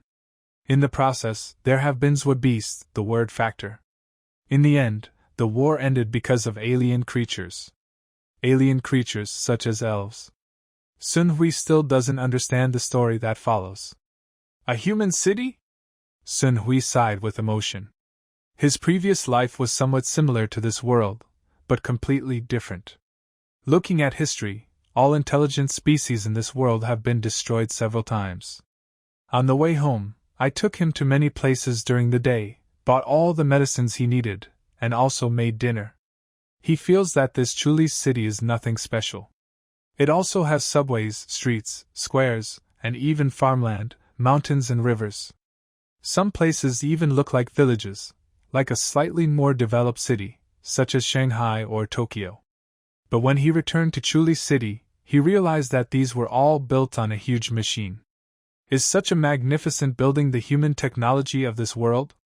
Then why do you still use swords and bows just to look cool? The cell phone rings. Sun Hui tried to enter 4 zeros in the password and unlocked it. In terms of habits, he also maintained a similar rhythm in this world. The mobile phone interface is similar, but the style is different. You can basically guess the functions of the software by guessing its name. There was a lot of unprocessed information, which was different from his previous life. After all, he had almost no one to communicate with at that time. Bai Ri, are you home yet? Sun Hui, yeah? After being pulled into the group chat of Imperial High School Detective Class 3, he subconsciously clicked in and turned off Do Not Disturb. There was also a friend request, and a private chat with his elementary school classmate number 1 who pulled him into the group chat. This comment is different from Sun Hui's habit. He didn't bother to comment, and just deleted the ones he didn't recognize. But there was so much news, so Sun Hui scrolled up and started reading from the beginning. In a private chat with elementary school classmate number 1. The last communication between the two was 3 years ago, and 6 years ago. The most recent ones are: elementary school classmate number 1. The teacher asked me why you didn't apply as his friend. Elementary school classmate number 1. My address happens to be relatively close to you, so the teacher contacted me. Another message sent after a day. Elementary school classmate number 1. I heard that you have lost your memory? An hour later. Elementary school classmate number 1. Hello, are you still alive? Elementary school classmate number 1. I don't really care, but I must be very sad during the day. Elementary school classmate number 1. Remember to reply when you see it. The last one was from half an hour ago. Sun Hui remembered that the doctor said that the information would be sent to the school. It was probably the teacher who told her. He turned off his phone and would reply later. The door of the house is unlocked with a fingerprint, and Sun Hui successfully opens the save point, home. Where a person lives, the information that can be extracted is like the person's story. The lights came on after opening the door, and a large living room appeared in front of you. The living room was almost transformed into a gym. Various equipment was arranged regularly, and there was only a sofa near the balcony. The first room you walked in seemed to be a studio. Various equipment with dazzling lights were placed in it, and the space was full. The second room was the study room, with a large number of shelves filled with comic books and large-screen game consoles. Sun Hui examined it carefully, and was pleasantly surprised to find that all the comics here were unprecedented in his previous life. Only a few comics have been dismantled, and entertainment equipment such as game equipment and anime CDs are almost brand new, just like collections. Sun Hui touched the comic book. There was still a light dust on it. The publication date was at various stages. The last room should be the bedroom. Sun Hui pushed open the door and opened his mouth in surprise. The room is very tidy, but the walls are covered with words like, "Today is also a day when I want to die, I'm so tired I'm going to die," etc. What kind of decoration style is this? Sun Hui walked to the desk. The top was filled with various trophies and the framed certificate for the 11th place from Imperial Middle School. There were several notepads beside it.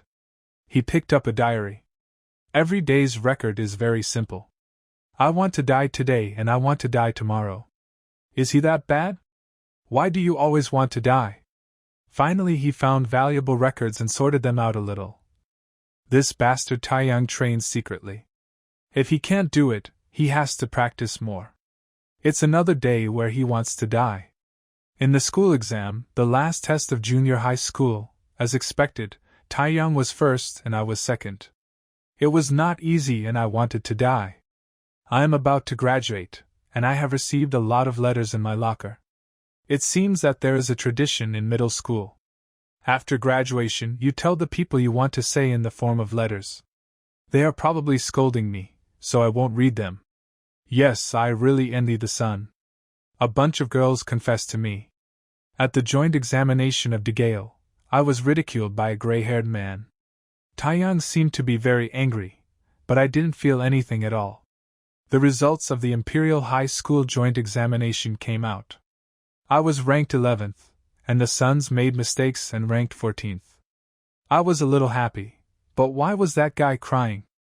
Isn't this result very good? Why are you crying? The top 4 in the Imperial High School joint examination actually belonged to the same organization. They established the organization in junior high school, and they are also known as the strongest geniuses in the past 10 years. What a miracle! The 4 are a bit powerful.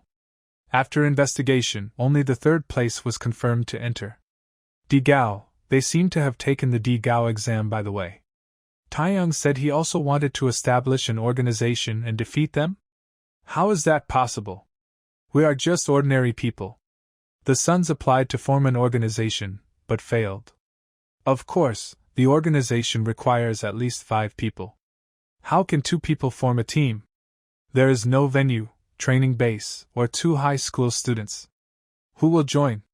That guy from Taiyang said he wanted to raise money for the Crow Group, so he stopped by to take a look outside the city, and he insisted on dragging me along. He couldn't do it without me. This guy is really annoying. I hope he can come back alive. Sun Hui closed the diary, opened the search interface on his phone, and searched for his name. Hey, is this me? Sun Hui didn't believe it. Through the diary, he roughly understood that he might just be being modest and that he should be a very powerful person. But on the internet, he is someone who has been in magazines, a member of Qingshe Street Martial Arts Hall, a 16-year-old genius, and the much-anticipated big-hearted attacker. Sun Hui clicked on the main attacker on his phone. People with certain potential will determine their personal development direction starting from junior high school to determine their personal responsibilities in the combat readiness team. The main role of the attacker is the medium-sized weapon user in the team who is responsible for the main damage in melee combat, such as knives and swords. The responsibility of the main formation is to have the ability to make the team stand firm and advance. The auxiliary attacker's duties include covering the main formation and harvesting injured prey. The responsibility of long-distance attack is to deal with the main threats to the team remotely. The minimum configuration of the team is 1 main formation, 1 main attack, 2 secondary attacks, and 1 long-range attack. The strength gap should generally not be too large, otherwise the team will be affected by shortcomings.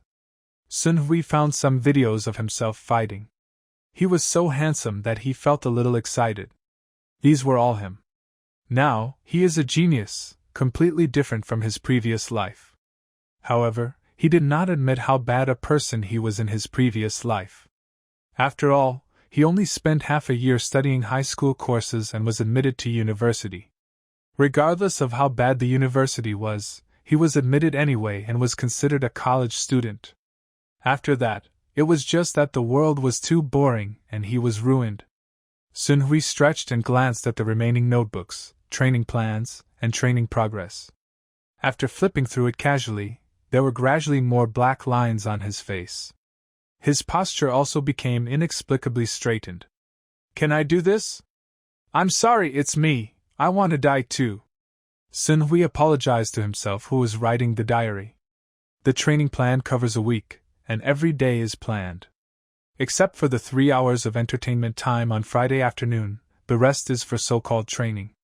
The clothes you wear should be easy to move around and loose, so that you can easily wear a weight adjustment device, such as a device carried on your wrist during the day, that can be worn on the body to adjust the weight at any time.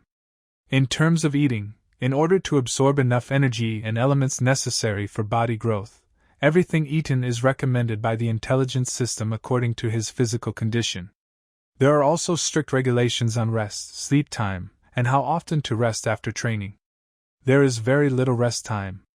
I read comics and sleep. I have to sleep when my eyes are tired. Sun Hui looked at the plan and held his forehead with his hands numbly. Will he follow these in the future? How is this a genius? If you were to compare it to ordinary people who could do this in their previous lives, would their worldly achievements be low?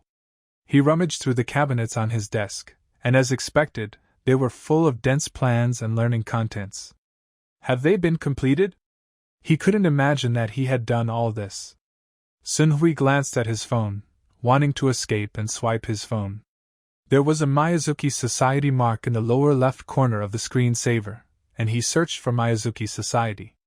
Gonwa Society refers to the society in the Chuli Federation that is responsible for cultivating heroes, and everyone has the potential of D level, or above. Potentials that can be rated have active speech factors. The active language factor has the ability to subjectively control and improve, greatly extending the lifespan. Inert speech factors do not have the ability to mobilize subjectively, and are only physically stronger than ancient humans. A person's combat power is fundamentally related to factors such as speech factor affinity, basic physical fitness, energy conversion physical fitness, energy conversion speech factor activity, and other factors. Potential is only related to the limit activity of the speech factor. Only 5% of people reach the limit of potential. Potential cannot be broken. Breaking it is a miracle. Therefore, the potential rating does not represent combat power, so D-level combatants are also important strategic resources in the Chuli Federation. Sun Hui found his latest combat strength information in a pile of information. D-level combat power is average. If you reach this level in the first year of high school, you can definitely be called a genius. In the information, Sun Hui saw some of his former self in this world. In elementary school, due to his low basic physical fitness, he was considered to have a D-level combat capability at best. Even if he had A-level potential, he was considered to have no training value. He spent 2 years improving. Later, due to the low energy conversion rate, he was considered to have B-level combat power at most. He began to implement a more rigorous plan, which took 3 years. After arriving in junior high school, things changed. He began to feel very relaxed about the courses that others considered difficult, and his physical fitness was obviously better than that of most people in junior high school, except during the day. Sun Hui came back to his senses and continued reading the information. With active language factors, a person's lifespan will be greatly increased. When an individual improves his combat power, he will also increase his speech factor activity and his lifespan. This theory is only applicable to normal exercise levels. By relying on time to reach D level, your lifespan can reach about 300. However, increasing combat power to level D or above often requires physical training that is difficult for ordinary people to understand. Although it provides more lifespan, the speaking factor is also consumed during the period, which often results in a shortened lifespan. Every time you upgrade to a level, the lifespan is reduced by 50, and there are individual differences. For example, some people who can reach level D in junior high school will have a natural lifespan of close to 500 when they reach level A before the age of 40. Sun Hui restored everything on the table to its original state, except for the latest training manual. Will he inherit this genius life? In a society where all children are raised by the government, how can we gradually move forward? Or is it the same as before? In the early morning, in a cute blue bedroom, a girl wearing black and white symmetrical pajamas was flipping through her mobile phone. The girl's name is Li Mi, a resident of Qinshui Street, Chuli Federal Palace Society, and a member of the 3rd class of the Digeo Investigation Department. Because he lived nearby and knew the teacher of the high school who was about to enter school, he was asked to help take care of Sun Hui. But what on earth is this guy Sun Hui doing? It's been 3 days since I read the message, really. Limi pouted her cheeks, and her short white hair lay messily on her face. She picked up her phone as soon as she got up, and Sun Hui seemed to have disappeared from the world. If the teacher hadn't said you had lost your memory, I wouldn't have ignored you. Limi habitually walked to the balcony to brush her teeth and wash her hands, and looked at the road downstairs. Normally, Sun Hui's morning jog would be almost done here at this time. She was still somewhat curious about Sun Hui. The two knew each other when they were in kindergarten and were in the same class in elementary school, but Sun Hui didn't seem to remember them. At that time, Sun Hui was not conspicuous, and even felt weak. If there was no daylight, he might become the target of bullying. By chance she discovered Sun Hui lives in the same neighborhood as her and likes to run in the morning. He never stopped running throughout elementary school. There is no entertainment in his life. He is either exercising or on the way to exercise. She tried to imitate Sun Hui's life, only to realize how painful it was. She gave up after a while and couldn't help but admire him. Later, in a 5-kilometer race in 5th grade, Sun Hui won first place, and he began to be different from NPC. After that, Sun Hui was admitted to the best junior high school that his elementary school could promote to, and he became popular, although he didn't think so. Rimi also became like Sun Hui's hidden fan. Sun Hui always followed by Ri, the loudest speaker in the world, and said some very depressing words, and he began to shine more and more. Limi wore a white shirt with a pleated skirt and a black coat and thought for a while in front of the mirror. That's it. Limi hung a blue and white pair of headphones around her neck and went out.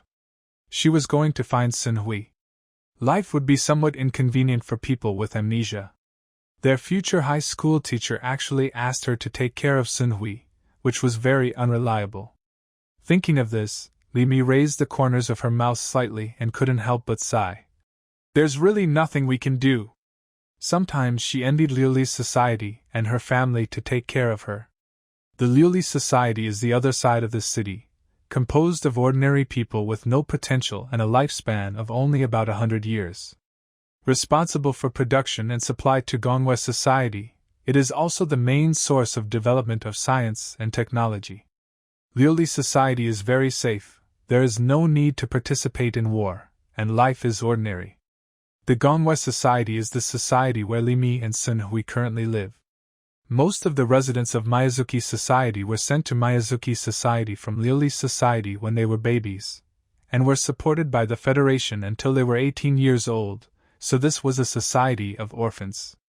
Due to the continuous upgrading of the body by the words, most people will eventually lose the ability to reproduce, so Miyazuki society has almost no concept of family affection. Soon, Limi arrived in front of Sun Hui's house and rang the doorbell. After waiting for a long time, there was no response. The email asked by Ri and confirmed that Sun Hui was at home. He rang the doorbell again, but there was still no response. Sun Hui is lying on the sofa with a comic book. This is a half-hour break after the morning run. When you are unsure of what will happen in the future, it is best to follow the path of the original owner. He is not so arrogant that his definition of life can surpass himself who has lived in this world for 16 years. Since he has set this goal, there must be something that attracts him. As you walk on, you may be able to feel some reality. The comic is very good, and it was considered a masterpiece in the previous life. After Sun Hui set the alarm clock, he almost became addicted to it. At the climax of the comic, a bell rang. Sun Hui turned over and finished reading before talking. Then the ringing continued. Sun Hui pressed the phone with his hand, and the ringtone was still ringing. No, it's not a cell phone ringtone, it's a doorbell. Sun Hui quickly climbed out of bed, placed the comics on the bookshelf, and ran to open the door as if a child had been caught doing bad things. There is a girl in front of the door. She is very good looking. Although there is no giant panda, it also adds a lot to the overall cute and pure style. Her dark blue pupils are as clear as gems, her short white hair is scattered but not messy, and she wears a light blue diamond-shaped hairpin on the right side. She wears a black and white outfit with a little cyan embellishment, which is very fashionable. Sun Hui looked at himself. The gray sportswear should be very tacky. He shouldn't know such a girl. According to what was written in his diary, he even felt that it was impossible for anyone to like him. A person who is independent from society is destined to be abandoned by society. No matter how hard he works, he will only be laughed at. This is his personal experience of how many of his friends deserted him after studying hard in his senior year of high school. "Hey! Are you looking for me?" Sun Hui smiled and asked in ambiguous words. The girl stepped back and covered her face with her hands. "Has anyone ever said that you look like a bad person when you smile, or that you are about to do bad things right away?" Sun Hui immediately put away his smile. These words made him uncomfortable.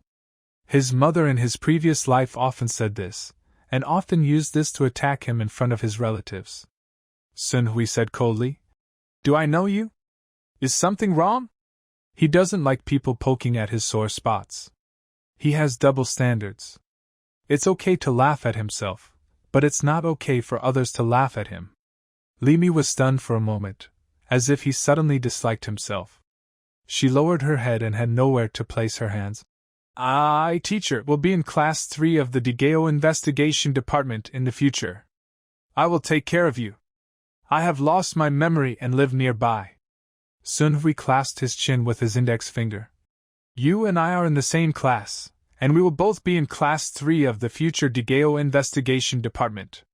Because you have lost your memory, the teacher asked you, who is relatively close, to take care of me?" Li Mi put his hands on his chest and nodded his head.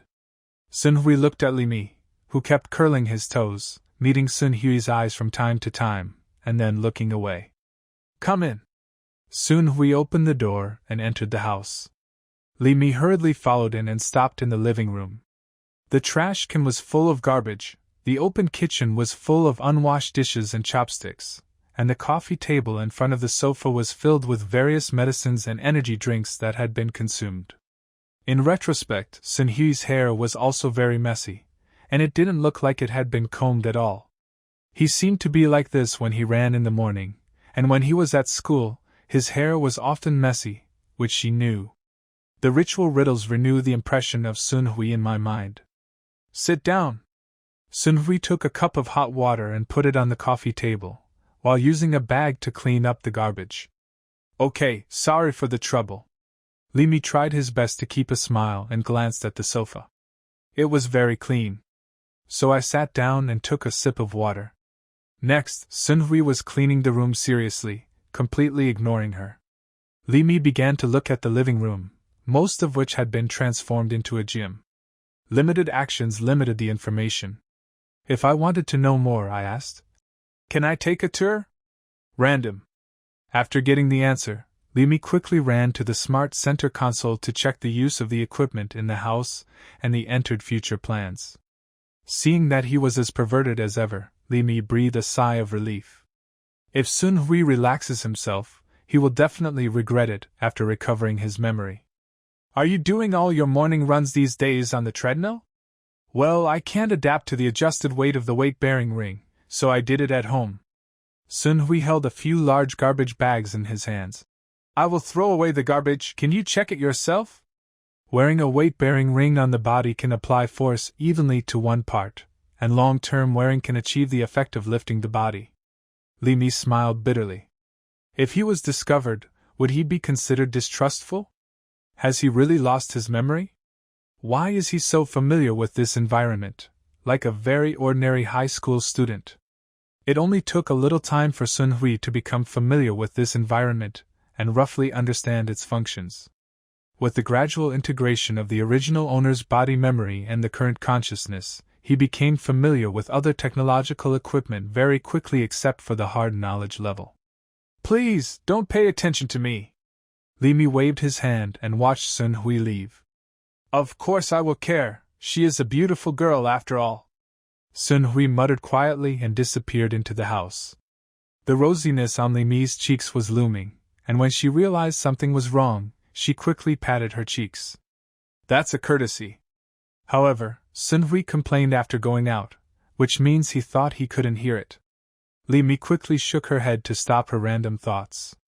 Suddenly her eyes glanced into the depths of the room, and she swallowed. He said casually, then. Li Mi opened the door of the first room, her heart pounding, as if she were opening a blind box. After seeing inside, as expected, this room is very spacious, with various fighting skills training equipment and weapon racks inside. Pushing open the second room. Really? There are comics, novels, games, and anime CDs inside. Li Mi touched the books on the shelf. Most of them were unopened, and the games looked like they hadn't been played in a long time. It's boring. The last bedroom is probably just some posters or something, right? Li Mi spread his hands and pushed open the bedroom door nonchalantly. He was stunned for a moment. The walls are covered with depressive words, red paint smashed. An extremely dark style appeared before her eyes. Li Mi was stunned. This? I don't know the mystery behind Sun Hui's amnesia, but he must be crazy. She put her little hands on her chest and prayed, then walked to the desk. On top are some books on basic physical training teachings and plans. Next to them are planning documents, clearly marked with dates. These are very basic books. At this time, she was attracted by a small notebook. It was a diary. It is everyone's nature to want to pry into other people's secrets. Li Mi comforted herself, held her breath, and gradually stretched out her claws. He took out the doctor's orders from the diary. After all, she still failed to feed her conscience to the dog. According to the doctor's instructions and his own knowledge, Li Mi carefully studied Sun Hui's exercise plan and made constant revisions. Slowly, she felt a little happy. Sun Hui really lost his memory. It can be seen from the extremely rough plan. It was only made after a short period of study. It was large in quantity but not efficient. In this regard, her knowledge is even better than that of Sun Hui. Li Mi's perseverance is not as terrifying as Sun Hui's, so she pays the most attention to efficiency in her training plan. With Li Mi's diligence, a training plan for the next 2 days was released. Using the original amount and Sun Hui's situation, the efficiency could be increased by roughly 25%. Do you understand this? A deep questioning voice sounded next to Li Mi. Li Mi jumped up in shock and patted his chest after seeing Sun Hui. When did he appear? Of course, in this aspect I am better than you before you lost your memory. Li Mi's face was full of pride. Hey, that helps a lot. Sun Hui spent a lot of energy studying. But he found that even if he had the flexible mind of his youth and the computing power blessed by the speech factor, it was still wishful thinking to make a training plan suitable for him in a short time. It takes at least a month of complete concentration to study, which gives him a headache. Sun Hui used to seem to be very bad at this, but with constant repetition, this ability seems to have improved. Sun Hui studied his past and found that when he was in elementary school, he was slow to learn everything. He just spent more time than others. Then he slowly explored and gradually improved his learning efficiency, and a qualitative change occurred in the 5th grade after junior high school. This is different from his previous life. In his previous life, he accidentally solved a math problem in junior high school. After being praised, he began to devote himself to science, and then gradually became a top student. However, when I got to high school, I gradually became tired of studying because of the repeated test questions in my freshman year and the constant pressure from teachers to suppress my personality. When I started studying again in my senior year of high school, I obviously found that my learning ability had declined, and I would never return to its peak. Hey, the longer you give up something, the harder it is to get it back, Sun Hui said with emotion. Well, that's it. Li Mi responded to Sun Hui's words, not understanding it at all, so he turned over the doctor's instructions. Abnormal amnesia is characterized by experiencing another period of life in a short period of time, forgetting the original events, and leaving only the perception of the world. Although the soul and consciousness have not changed, in a sense, I am not myself. Li Mi looked at this passage and remembered the game accident that had happened. A company launched a consciousness immersive virtual world, which was widely praised in Lily World, but later caused confusion and body swapping. Li Mi was a little uneasy.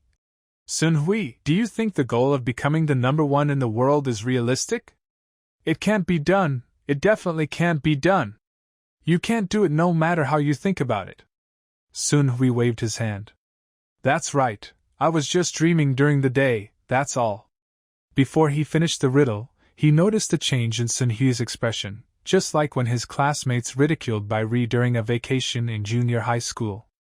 The pupils lost their brightness, looking indifferently as if they were looking at Zatsa. Sun Hui has always been like this. If he says yes, others. It is indeed a dream. Sun Hui's tone was very flat, without any emotion, just like an ordinary sentence. Those classmates who used to think so also began to comment on Bai Ri more maliciously. As a result, a serious beating occurred, and Sun Hui almost singled out the entire class.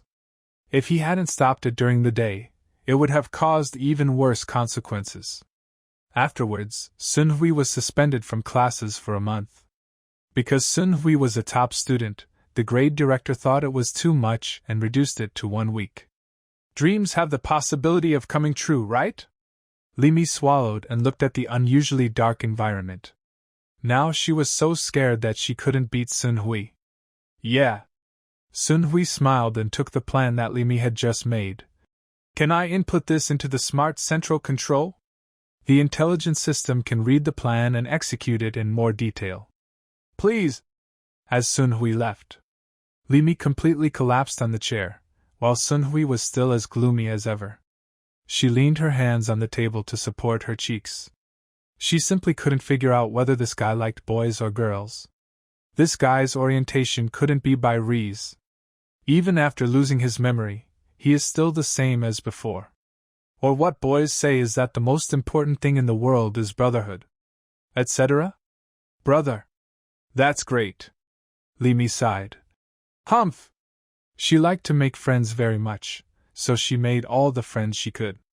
At her peak, all of her friends were in the same grade. Therefore, she also understood that there are only so many things about people. Among them, only a handful of people are special. 1. A person who has the unique talent to ignore the atmosphere. Second, it is rare for members of Gongwei society to come from their original family, and their parents also have extremely high achievements in Gongwei society. Long-lived people with moon in the palace have extremely low desire to have children, and having achievements means that their potential was squeezed when they were young. Whether they can have children is another question. Third, during the day, people rely on so-called dreams and treat everything except dreams with tolerance. Fourth, as well as people who have given up on themselves and are in an extremely confused state. Sun Hui seems to belong to the fourth type, but for some reason, Li Mi never felt confused in Sun Hui. Is there anything else? Sun Hui returned to the room again and asked. Ah. Li Mi stood up quickly. I want more complete information. Your physical information, so that I can make plans when I go home. Seeing that Sun Hui was a little confused, Li Mi quickly explained. Look, you don't have the ability to make plans now. If I don't help you, the teacher will be very distressed. The teacher said to look at Sun Hui's situation and then report it, which can also be interpreted as the teacher hoping that Sun Hui was not affected, so she only helped Sun Hui because of the teacher's instructions, Li Mi explained in her heart. That's it. Sun Hui felt a little disappointed and slapped himself in the inner world. Sure enough, no girl anywhere could like him. Even if there is, it is from the appearance association. The latest information is in the drawer. Before I lost my memory, I seemed to like paper information. Do you want to print a copy? Yes, it's okay, most people like paper ones. You can check it yourself if you need any information. Sun Hui walked to the table and took away all the diaries. Stingy. A little person with pouted cheeks appeared in Li Mi's mind. Li Mi made a copy of the required information and left Sun Hui's house. Sun Hui implemented a new training plan. The intensity was still very high, and he could persist. He didn't know if his body had adapted to the higher intensity. The current plan has been reduced. According to medical advice, high-intensity training that affects the right hand has been completely stopped, and part of the time has to be spent to make adaptive adjustments to the right hand. This adjustment is very easy, resulting in a 20% reduction in the total training volume. Not long after, Sun Hui saw Li Mi's new plan for adaptive adjustment. The special postures allowed the left and right hands to be trained at the same time, and the training intensity of the left hand was very high. He just tried it briefly, but suddenly found it extremely painful. This body is right-handed, and the strength of the left hand is much lower than the right hand. This plan is to improve the strength of the left hand. It is like stepping into a new field. Different from other projects are to improve the areas that have been adapted to. Just like if you are used to running, your body will adapt after a short period of suffocation, and it will produce a sense of pleasure. This is why he directly inherited his original self so easily. But now, his body hates this kind of intense training. He has to let his body adapt and produce a sense of pleasure. This process is undoubtedly painful. When it was time to rest, the intelligence system projected a battle video of his personal style. Does it mean that he can't read comics during his break time? Reading these can quickly restore his mental strength to its peak? Demon! 2 days later, Sun Hui finally made it to Friday afternoon, which was one of the few breaks. He put the comics he wanted to read into a tower on the table and picked up one at random. The bell is ringing. Sun Hui looked at the door and then read the comics, reluctant to put them down. Subconsciously, he felt that this ringtone was not good news. After opening the door, it was still the lovely girl, Li Mi. She handed Sun Hui a new training plan in a show-off manner. Thanks. Sun Hui knew in his heart that this was a plan the other party had made to help him at the expense of his own time. He should accept it gratefully, but no one would voluntarily want to be abused, even if it was good for him. Yesterday she seemed to have said that her smile was ugly, and she hoped she would stop laughing. So he could only look at her expressionlessly. Is there anything else? Sun Hui's indifference was like a basin of cold water poured on the heart of a child who wanted to be praised. I sent you an email, did you read it? Sun Hui glanced at Li Mi, who was a little aggrieved, and then looked at his phone. Who? Have a look. As Sun Hui spoke, he took out his cell phone and flipped through the private chat list. Apart from Bai Ri, there was only one primary school classmate number 1. Message sent yesterday afternoon. Elementary school classmate number 1, find a time to update the physical examination data. Some are inaccurate. Li Mi watched Sun Hui carefully look at him out of the corner of his eye, and then looked at his phone, and realized that this guy probably didn't know that the software had a read function. Whether it was the previous read but not replied or the current unread but read, she was a little hurt. She breathed a sigh of relief to comfort her injured mind. He was such a person, and he also lost his memory. She couldn't blame him. Do you have any plans for a physical examination soon? Huh? Your physical data is from a month ago. The best is once a week. Can you go now? I will customize actual training based on the repair condition of your right hand. Hey, can I go during the training program? Sun Hui turned around and looked at the comic with some reluctance. Of course not. Doesn't the plan include free time? I remember that I also increased the rest time on Friday. Okay. Sun Hui reluctantly closed the door. Let's go. Huh? Li Mi was shocked and glanced at Sun Hui, who was wearing simple sportswear and had a few little hairs standing on end. Don't you need to prepare? What are you preparing for? Sun Hui was puzzled. Nothing. Li Mi once again refreshed his impression of Sun Hui. Money? Sun Hui shook his phone and said, Don't worry, I don't know why, but I'm quite rich. It has nothing to do with this. Li Mi followed, and after a while, she found that Sun Hui seemed to have gone in the wrong direction. Aren't you going to a martial arts gym? What are you talking about? Of course I have to go to the hospital for a physical examination. Li Mi's whole body trembled, and he quickly explained. There is no need to undergo such a high-level physical examination. With the explanation of the ritual riddle, Sun Hui roughly understood it. Because the martial arts style is prevalent in Miyazuki society, there are many martial arts gyms that are standardized and have various functions. Physical examination is also one of them. Generally speaking, the most cost-effective martial arts gym is the martial arts gym. It's true. Limi pouted her cheeks, feeling secretly happy. She thought Sun Hui knew everything, but he turned out to be an amnesiac. I have to take care of this guy, Who told me to be so kind? Sorry. Sun Hui pulled her wrist and took out a comic book from her pocket. Can I borrow your coat and hat? Why?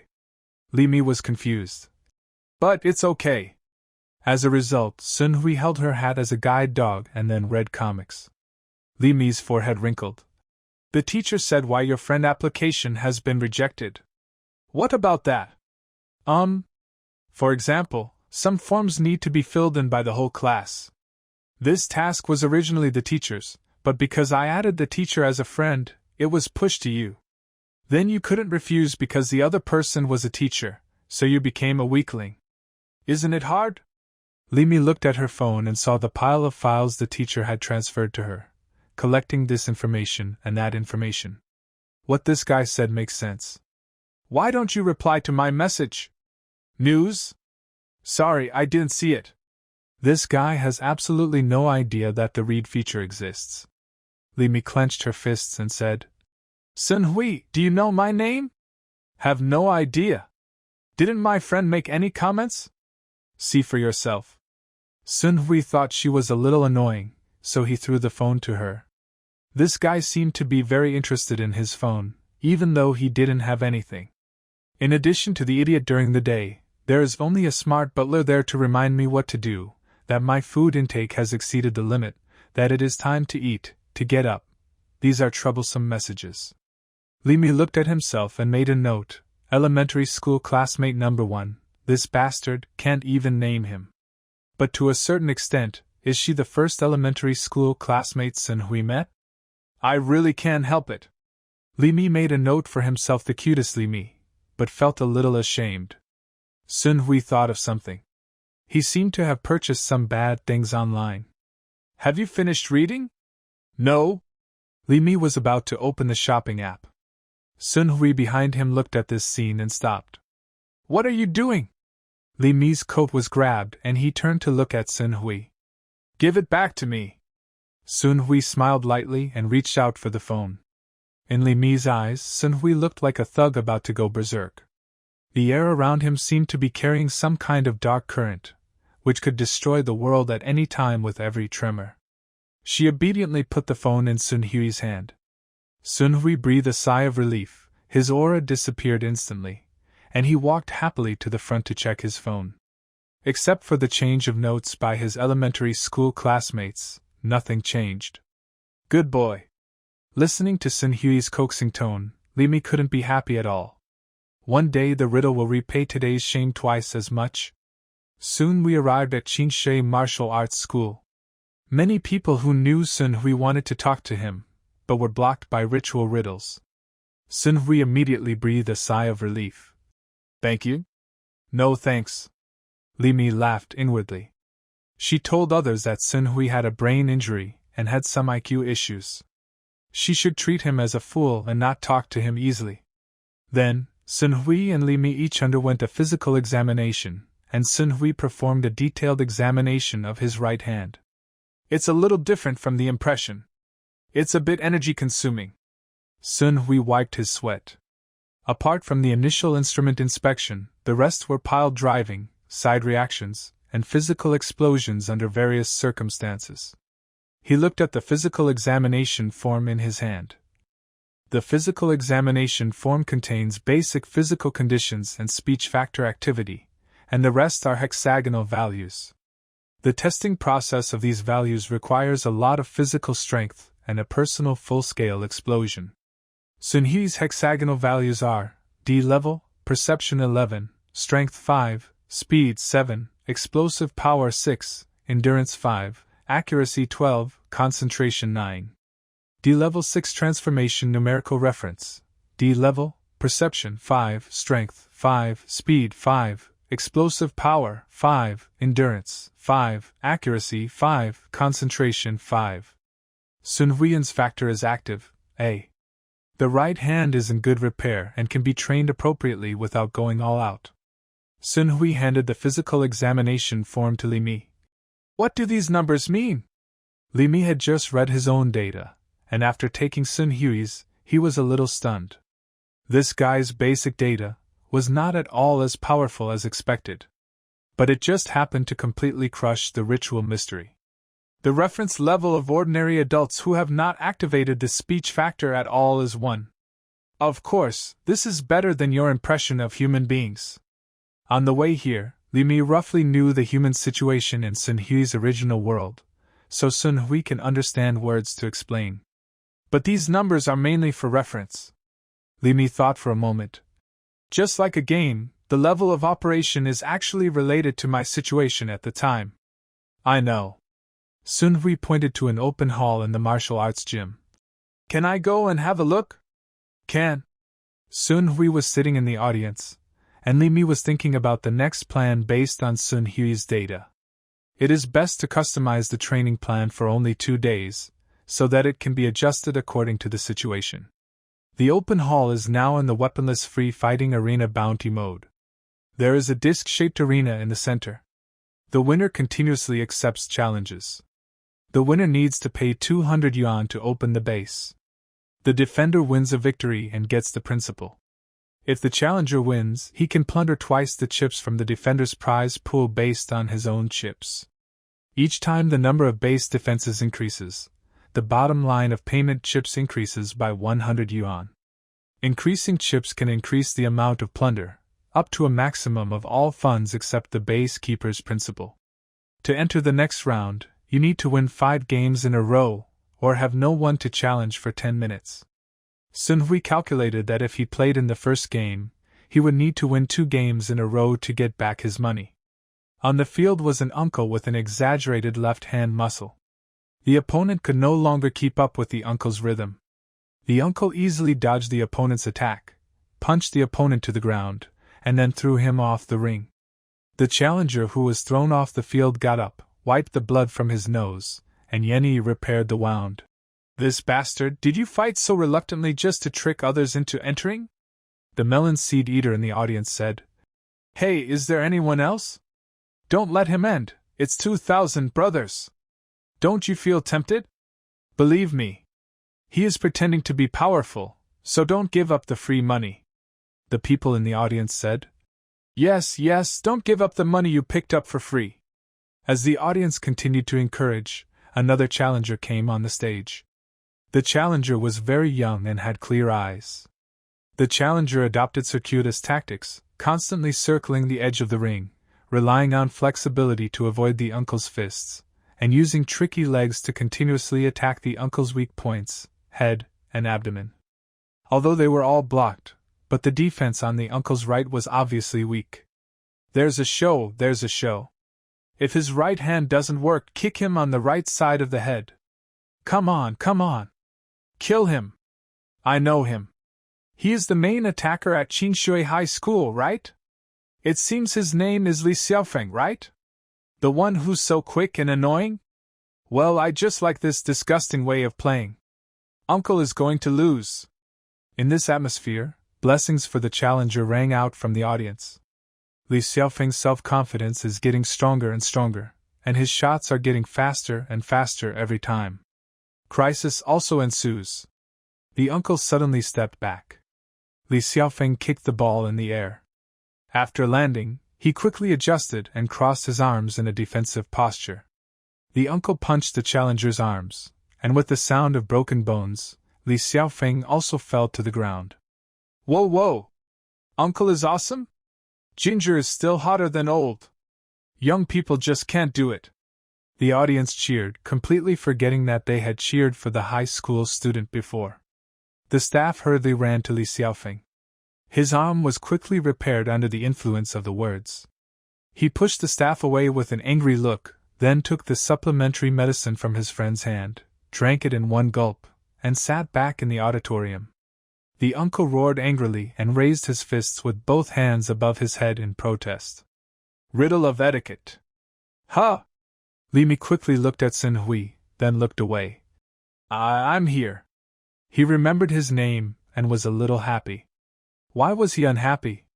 Li Mi held his cheeks in his hands and shook his head. Where do all these proverbs come from? What proverb? Ginger is still old and hot, and he will die before he leaves the army. This. Li Mi turned around and continued to customize the plan.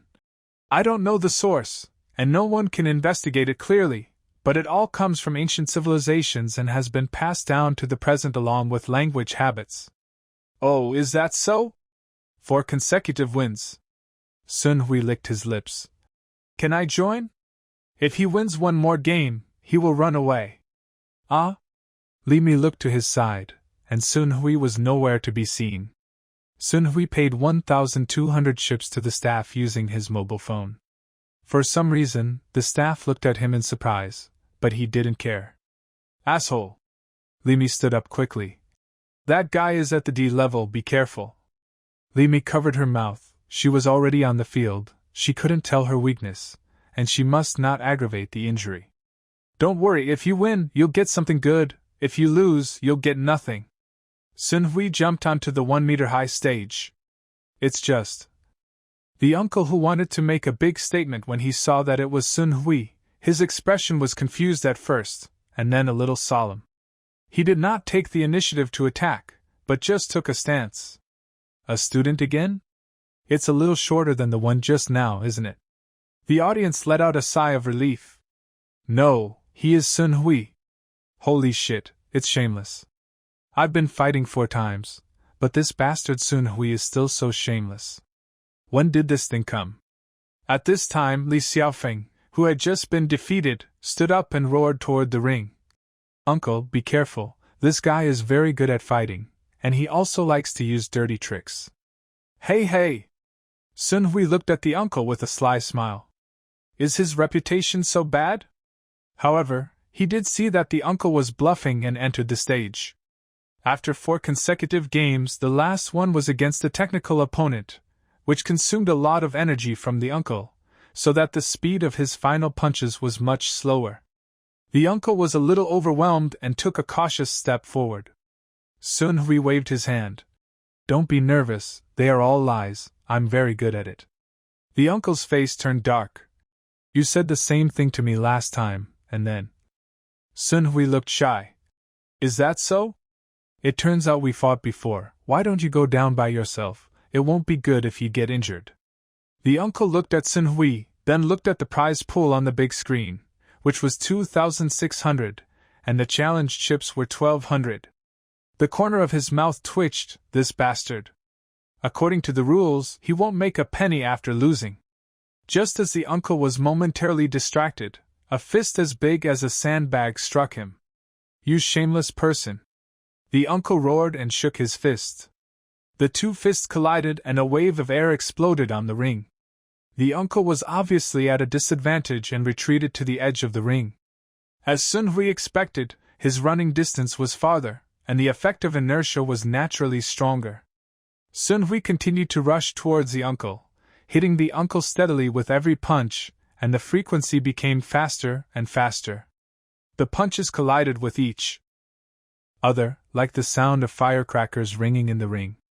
With the advantage at the beginning, Sun Hui perfectly controlled the situation, and the goddess of victory was gradually falling towards him. The raw battle on the field excited the audience. Sneak attack, no martial ethics! Come on, uncle! Sun Hui, you bastard, come on! Holy shit, this is not your style. Where is the Sun Hui I am familiar with? Advantage, advantage, Riddle put his hands on his chest in prayer. Sun Hui, come on! After losing, Li Xiaofeng looked at the ring with a livid face, while his friend squinted his eyes and sighed. Li Xiaofeng is a freshman in high school, and will be a sophomore in high school when school starts. Sun Hui's previous class also graduated first in Qingshui Junior High School. Qingshui newspaper often compares the previous class with Sun Hui's current class, and the evaluation is natural. He is also a frequent visitor to Qingshui Martial Arts School, but he has never defeated Sun Hui, and is often provoked by Sun Hui to lose challenge money far beyond the normal level. There is no need to be reluctant, after all, we are not from the same world. After his friend squinted his eyes, he found Li Xiaofeng staring at him fiercely. We are all high school students. How can we not be from the same world? If we can't even accept it, then I really don't know what kind of waste I am. Li Xiaofeng stood up, put his coat on his shoulders, and then left. That's too much. The friend next to my friend comforted him. It's okay. My friend with narrowed eyes has long been used to it. Pay attention to his hands. After Li Xiaofeng finished speaking, he left. His friend narrowed his eyes and watched Li Xiaofeng leave, then looked towards the ring. Hands? The uncle was forced to the edge at this time. After the fists clashed, there was less and less room for movement. He tried to hide to the side. Sun Hui immediately followed up with a punch, forcing the space to become even smaller. Don't run away. This guy is obviously not as powerful as himself, but he continues to suppress himself by relying on the use of the field. The uncle once again tried not to confront Sun Hui head-on. He wanted to resist with his strong body and then exchange injuries. This bastard must not have thought that he would dare to do this. Sun Hui rushed towards the uncle again. When he was about to fight, he felt a sense of uneasiness. The uncle's fist was deflected. Should he exchange injuries with him even if he lost some power? Sun Hui adjusted his body slightly and faced the uncle's fist again. With a burst of air, Sun Hui retreated significantly further, and the uncle gained room to survive. Forcibly correcting at that distance would be equivalent to giving up most of the run-up. Sun Hui, who relied on the distance advantage to gain the power of his fists, would naturally be at a disadvantage. The audience immediately cheered. Uncle is awesome! The squinting friend who stared at Sun Hui looked serious. I see Xiaofeng, he is not in the same world as us, why bother fighting with him? Hey! Sun Hui looked at the uncle who was gradually rushing up to him. His eyes were extremely clear. Uncle, this is what you have been waiting for. Since that defeat, the uncle has been trading injuries for injuries to pursue the victory. In order to regain the space for movement, the pace has become faster and faster, which means that there is no time to think. In addition, Sun Hui has always maintained a style, surrendering his power in order to fight the uncle with fists. Even if I find something wrong, I will think about doing it again. When the two sides were about to confront each other, Sun Hui's body tilted slightly to the left, which was very small, but he just happened to avoid the uncle's fist. Uncle, giving up your own style is self-destruction. With an uppercut, the uncle who was knocked flying hit the ground along a parabola in the air. The uncle climbed up and sat up, stared at Sun Hui on the ring, and pulled his hair. How could he forget that this guy's ability to control his body was even more monster than a monster? The friend with narrowed eyes walked to the uncle and stretched out his hand to pull him up. Is his left hand strong? The uncle thought about something in an instant, and then smiled bitterly. If you don't win with your dominant hand, you are really a monster. No, it's just that Xiaofeng consumed too much energy, uncle. The friend's eyes narrowed slightly, and the corners of his mouth raised slightly, and then he left the martial arts gym. Sun Hui on the field looked towards the audience, moved his left shoulder, and said slightly greenly, Who else is there? The audience immediately burst into enthusiastic praise. Don't you even say harsh words? Sun Hui, are you wilted? I took the wrong medicine today, and I won't die if I fight it. This thing is no longer good, hurry up. How about you come up? I'll go with you. I'm just a high school student, right? The audience on the field looked at this middle-aged man who looked like a newcomer with a wicked smile, and shouted crazily, cheers, and sent blessings to this middle-aged man. 10 seconds later, the middle-aged man was kicked. The middle-aged man was lying on the ground and didn't understand what was happening. He obviously felt that his strength was not much different. What happened? Didn't he run to the right? How could he get to the left in one go? One viewer quickly answered this. Because this guy is very good at false vision, giving you a posture of obviously running to the right, and then lowering your body and turning to the left. The longer you fight, the easier it is to fall into his rhythm. Do you know why we don't do it ourselves? Because of our hard power, I can't beat this guy, not to mention his style is disgusting. Sun Hui took a deep breath and shouted to the audience. Who else is there? The whole place was silent. That's it. Are you all trash? There was a lot of yelling from the audience, but no one dared to come on. 10 minutes passed quickly. Sun Hui happily left the Qingshui Martial Arts School with the defense gold. On the street. The Black Heart Martial Arts School took 1/10 of my money. It's too dark. I won't go there next time. Sun Hui complained with some dissatisfaction. Li Mi followed behind him and patted her chest. The audience just spat at her, and Sun Hui provoked the audience. The louder the audience scolded, the happier he became. She even wanted to pretend that she didn't know this bitch. However, it is indeed very powerful. This is the first time for Li Mi to experience Sun Hui's stage. Right. Sun Hui smiled happily and suddenly calmed down. He seemed to be a little drunk just now. He touched his heart very quickly. Is this the youthful aura coming from this body? The long-lost high-spiritedness, it turns out this is the feeling, not bad. What do you want to eat? I'm treating you today. Li Mi followed Sun Hui, putting his hand on his chest and slowly making a fist. If she wants to catch up with Sun Hui, the gap cannot be widened. Did you hear what I said? Do you know any delicious restaurants? Sun Hui stood on the right side of Rimi. According to his memory from his previous life, such obedient girls are usually good at eating. They know the treasure shop. Usually a lot. Li Mi came back to her senses and said, I know, just follow me, but I know that after you finish eating at the store, your smart system will adjust the recipes, which will make you very sad for the next few days. It's okay, it's okay. I don't have high requirements for food. I just want to celebrate today. What are you celebrating? Li Mi didn't understand. She had seen Sun Hui's martial arts battles many times. Although she would be happy after the end, it was the first time she had seen him like this, just like a child getting a gift for the first time. No, this is his first time, he has lost his memory. I won't tell you. Sun Hui put his index finger to his lips. It's a secret. Li Mi smiled and put his hands behind his back. I know, it's a secret. It turns out you can be so happy. The next day, it was 5:10 in the morning. Sun Hui had just finished washing and getting dressed when he was woken up by the doorbell. With a sleepy look on his face, Li Mi handed Sun Hui a new plan. After Sun Hui entered the fine-tuning of the intelligence system, he glanced at Li Mi and asked, Is there anything else? Let's go for a morning run. Li Mi rubbed her eyes. Only then did Sun Hui discover that Li Mi was wearing a white sportswear. But I only have one treadmill at home. Let's go out for a run. Li Mi pointed to the door. I have studied the route. There are flat areas, uphills, downhills, and a flight of stairs. It goes through a gravel road in the park and a parkour road. The effect is sure. Better than a treadmill. But... No buts! Li Mi put her hands on her hips, like a kitten with furry fur. You have to listen to my plan. Sun Hui was in a daze, looking like this and couldn't refuse at all. All right.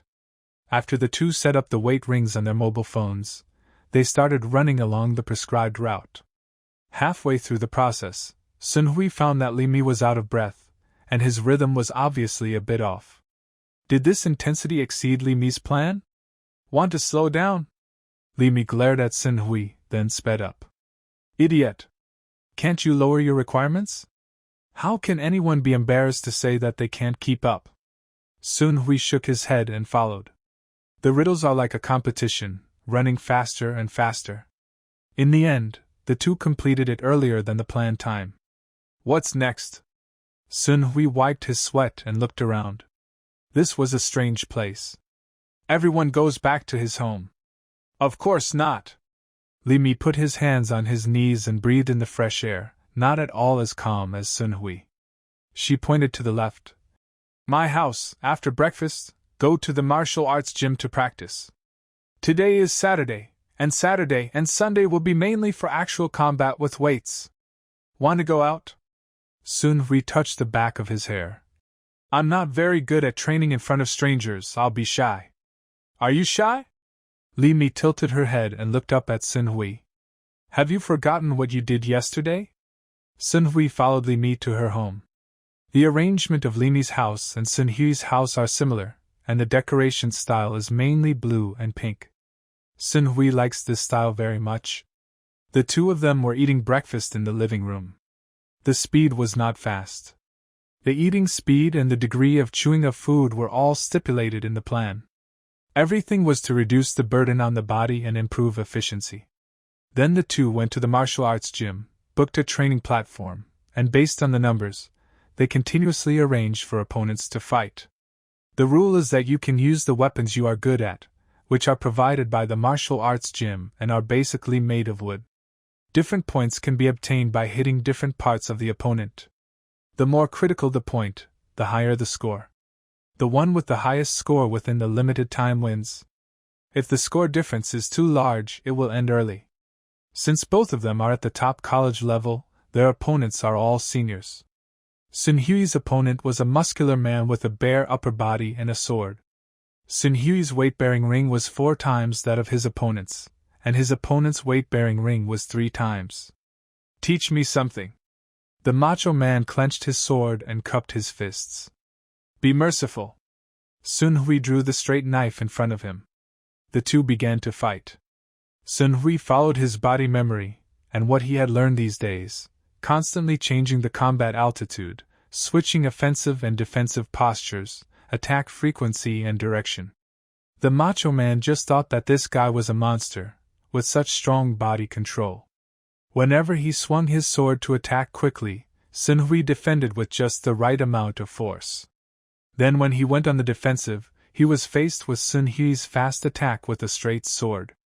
Some of Sun Hui's seemingly fast sword swings were less powerful than expected, and the speed of his slashes was actually not fast. It feels like there are a few weak attacks in the continuous attacks, but for the strongest attacks, I can't relax my nerves, but this is difficult to do. People will subconsciously take it lightly when faced with weakness. This is instinct. In this way, under the alternating strong and weak offensives, it is easy to lose ground in the face of sudden strong attacks. Sun Hui's method is also very energy-saving.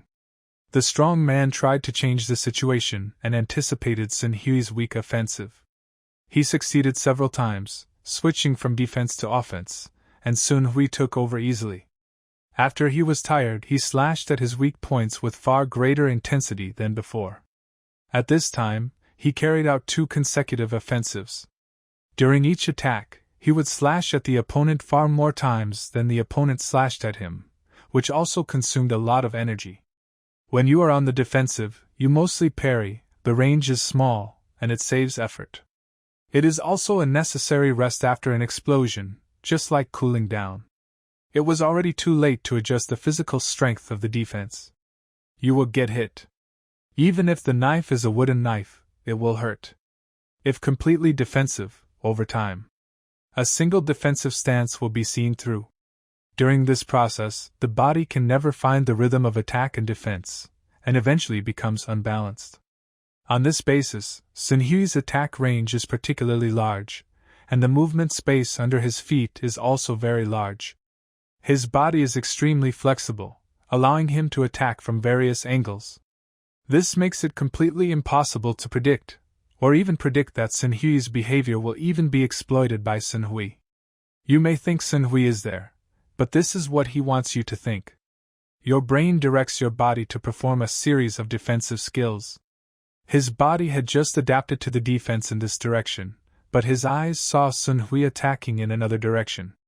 In the end, he could only rely on his body's reaction speed and completely abandon his skills. The physical exertion of the two is not at the same level at all. This is Sun Hui's false vision. This guy Sun Hui is still as perverted as ever. The middle-aged audience member chewing on melon seeds lamented.